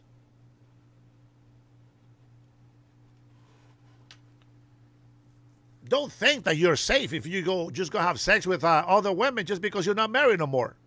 You're still fornicating. You're still committing adultery. If you want to marry somebody else, then you probably marry somebody else, but then you have the reputation that you couldn't hold it. You couldn't be faithful. You divorced a woman because you couldn't be faithful. That's a bad resume to give to the next one. Ugh, that's disgusting. Disgusting.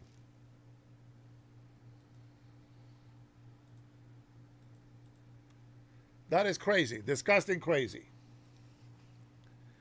Unbelievable. Where did my X account go? I think I had it open already. Oh, I think I closed my X account. I don't know how TikTok got in here. TikTok. TikTok is the worst place to do a live, man. Live discontinue in some regions. Your live is not appropriate for viewers in all regions. I got 57 viewers. Look at this, man. I got 57 viewers, bro, on TikTok. Look at that. Bruh. Now that is shitty right there. You guys see why I don't use TikTok, bro? TikTok is very anal, man, about things. They have all these community rules, and it's just, bruh, you know, you can't tell the truth on TikTok, bro. TikTok, they want you to talk bad about the USA. I don't know why. I thought TikTok became American. Apparently, they must have become libtard Americans.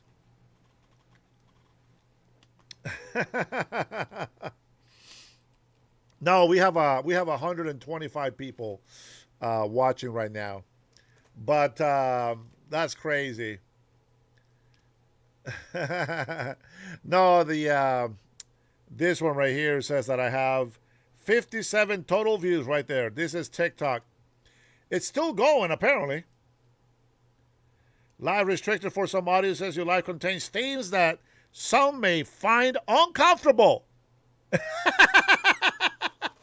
You see this right here? This is what I tell you. This is what the libtards do. When the trolls come in here, this is what they do right here. I want you to know that. That's what they do right there. Look at this. Reason: hate speech and hateful behavior. Did you know why? It's been blocked like this. Do you know why they blocked it? They blocked it on the first hour that I came in here when I was talking about Jesus Christ. That's when they blocked it, and that's what they put on there. Preaching the gospel of Jesus Christ, giving the message of repentance, telling the people the truth. TikTok says it's hate speech and hateful behavior. Imagine that. And then you wonder, when they come into my YouTube channel, that's what they say. I'm being hateful. I have hateful behavior and speech. You see that? Oh, no. You don't think that the left has that much control on social media? Oh, yes, they do. Oh, yeah. And they have the legacy media outlets in their pockets as well. I'm just letting you know. So with that being said, guys, listen, this is why I appreciate you guys' support. You guys already know that I'm going to be changing my schedule. Unfortunately, I won't be able to be live all morning, you know, like I've been with you guys. But that's the truth. That is the truth right there. This is why I don't use TikTok. They are a piece of shit platform. They still suppressing freedom of speech. Listen, I'm going to tell you this right now, man. My channel says 18 years or older. 18 years or older to come into my channel. For them to tell me that adults can't speak the way that I speak? You see what I'm saying? Oh, China, they worship Satan. They call it the old serpent. Their dragon is the old serpent. There you go. So fuck you, TikTok. Go block that shit. Get the fuck out of here. Unbelievable. But anyways, you guys know, I know. Thank you, Tanya. I love you guys too, man. And I appreciate you guys. Listen, we're just going to hang out as much as we can. You know what I'm saying? We're going to hang out, and whoever wants to hang out with us, fantastic. Fantastic. If you want to hang out with us, fantastic. Look at that. Bam. All right, guys. Well, that's all I have for you guys today. If you guys want to hang out, you guys can hang out. We can hang out for a few minutes. Or let's see, 8:30. Maybe I should call it. Tomorrow, I'll see you tomorrow. I'll see you tomorrow at 9 a.m., God willing. School is about to start. So I'm going to have to start looking into managing my schedule a little bit in the morning. I will have a members only to let you guys know what's up. You guys know that I love you guys, and I like to keep you guys updated on the stuff that happens. So don't worry, I'll let you know, okay? I will let you know how the schedule is going to change. This is to all my members. You guys get all the news and everything. I want to say thank you so much for the 11,000 people that came by today. Thank you so much for stopping by. Trolls, man, good job. Way to break the system. Hey, listen, tomorrow, let's see, Monday probably will be no admins. No admins. All right? I love you guys. No admins. We're going to go ahead and put our chat a little bit more restricted. I'm changing some settings on my Streamlabs bot. I continue to play around with the background just for you, eye candy, I call it. Eye candy. Eventually, I'm going to go ahead and build a studio and have a setup. We're not going to give up. I'm telling you that right now. We're not going to stop doing this. I just got to change the schedule because I got to work another full-time job. All right, with that being said, guys, thank you so much for being here with me. You are fantastic. I want to say God bless you. God bless your family. God bless the USA. Thank you all for being here with me.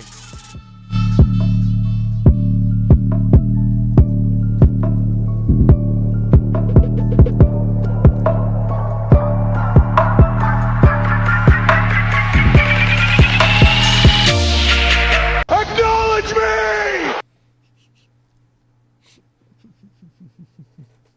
Acknowledge! I just want to leave you guys with that one, all right? I'll see you guys on the next one. Peace out. Peace.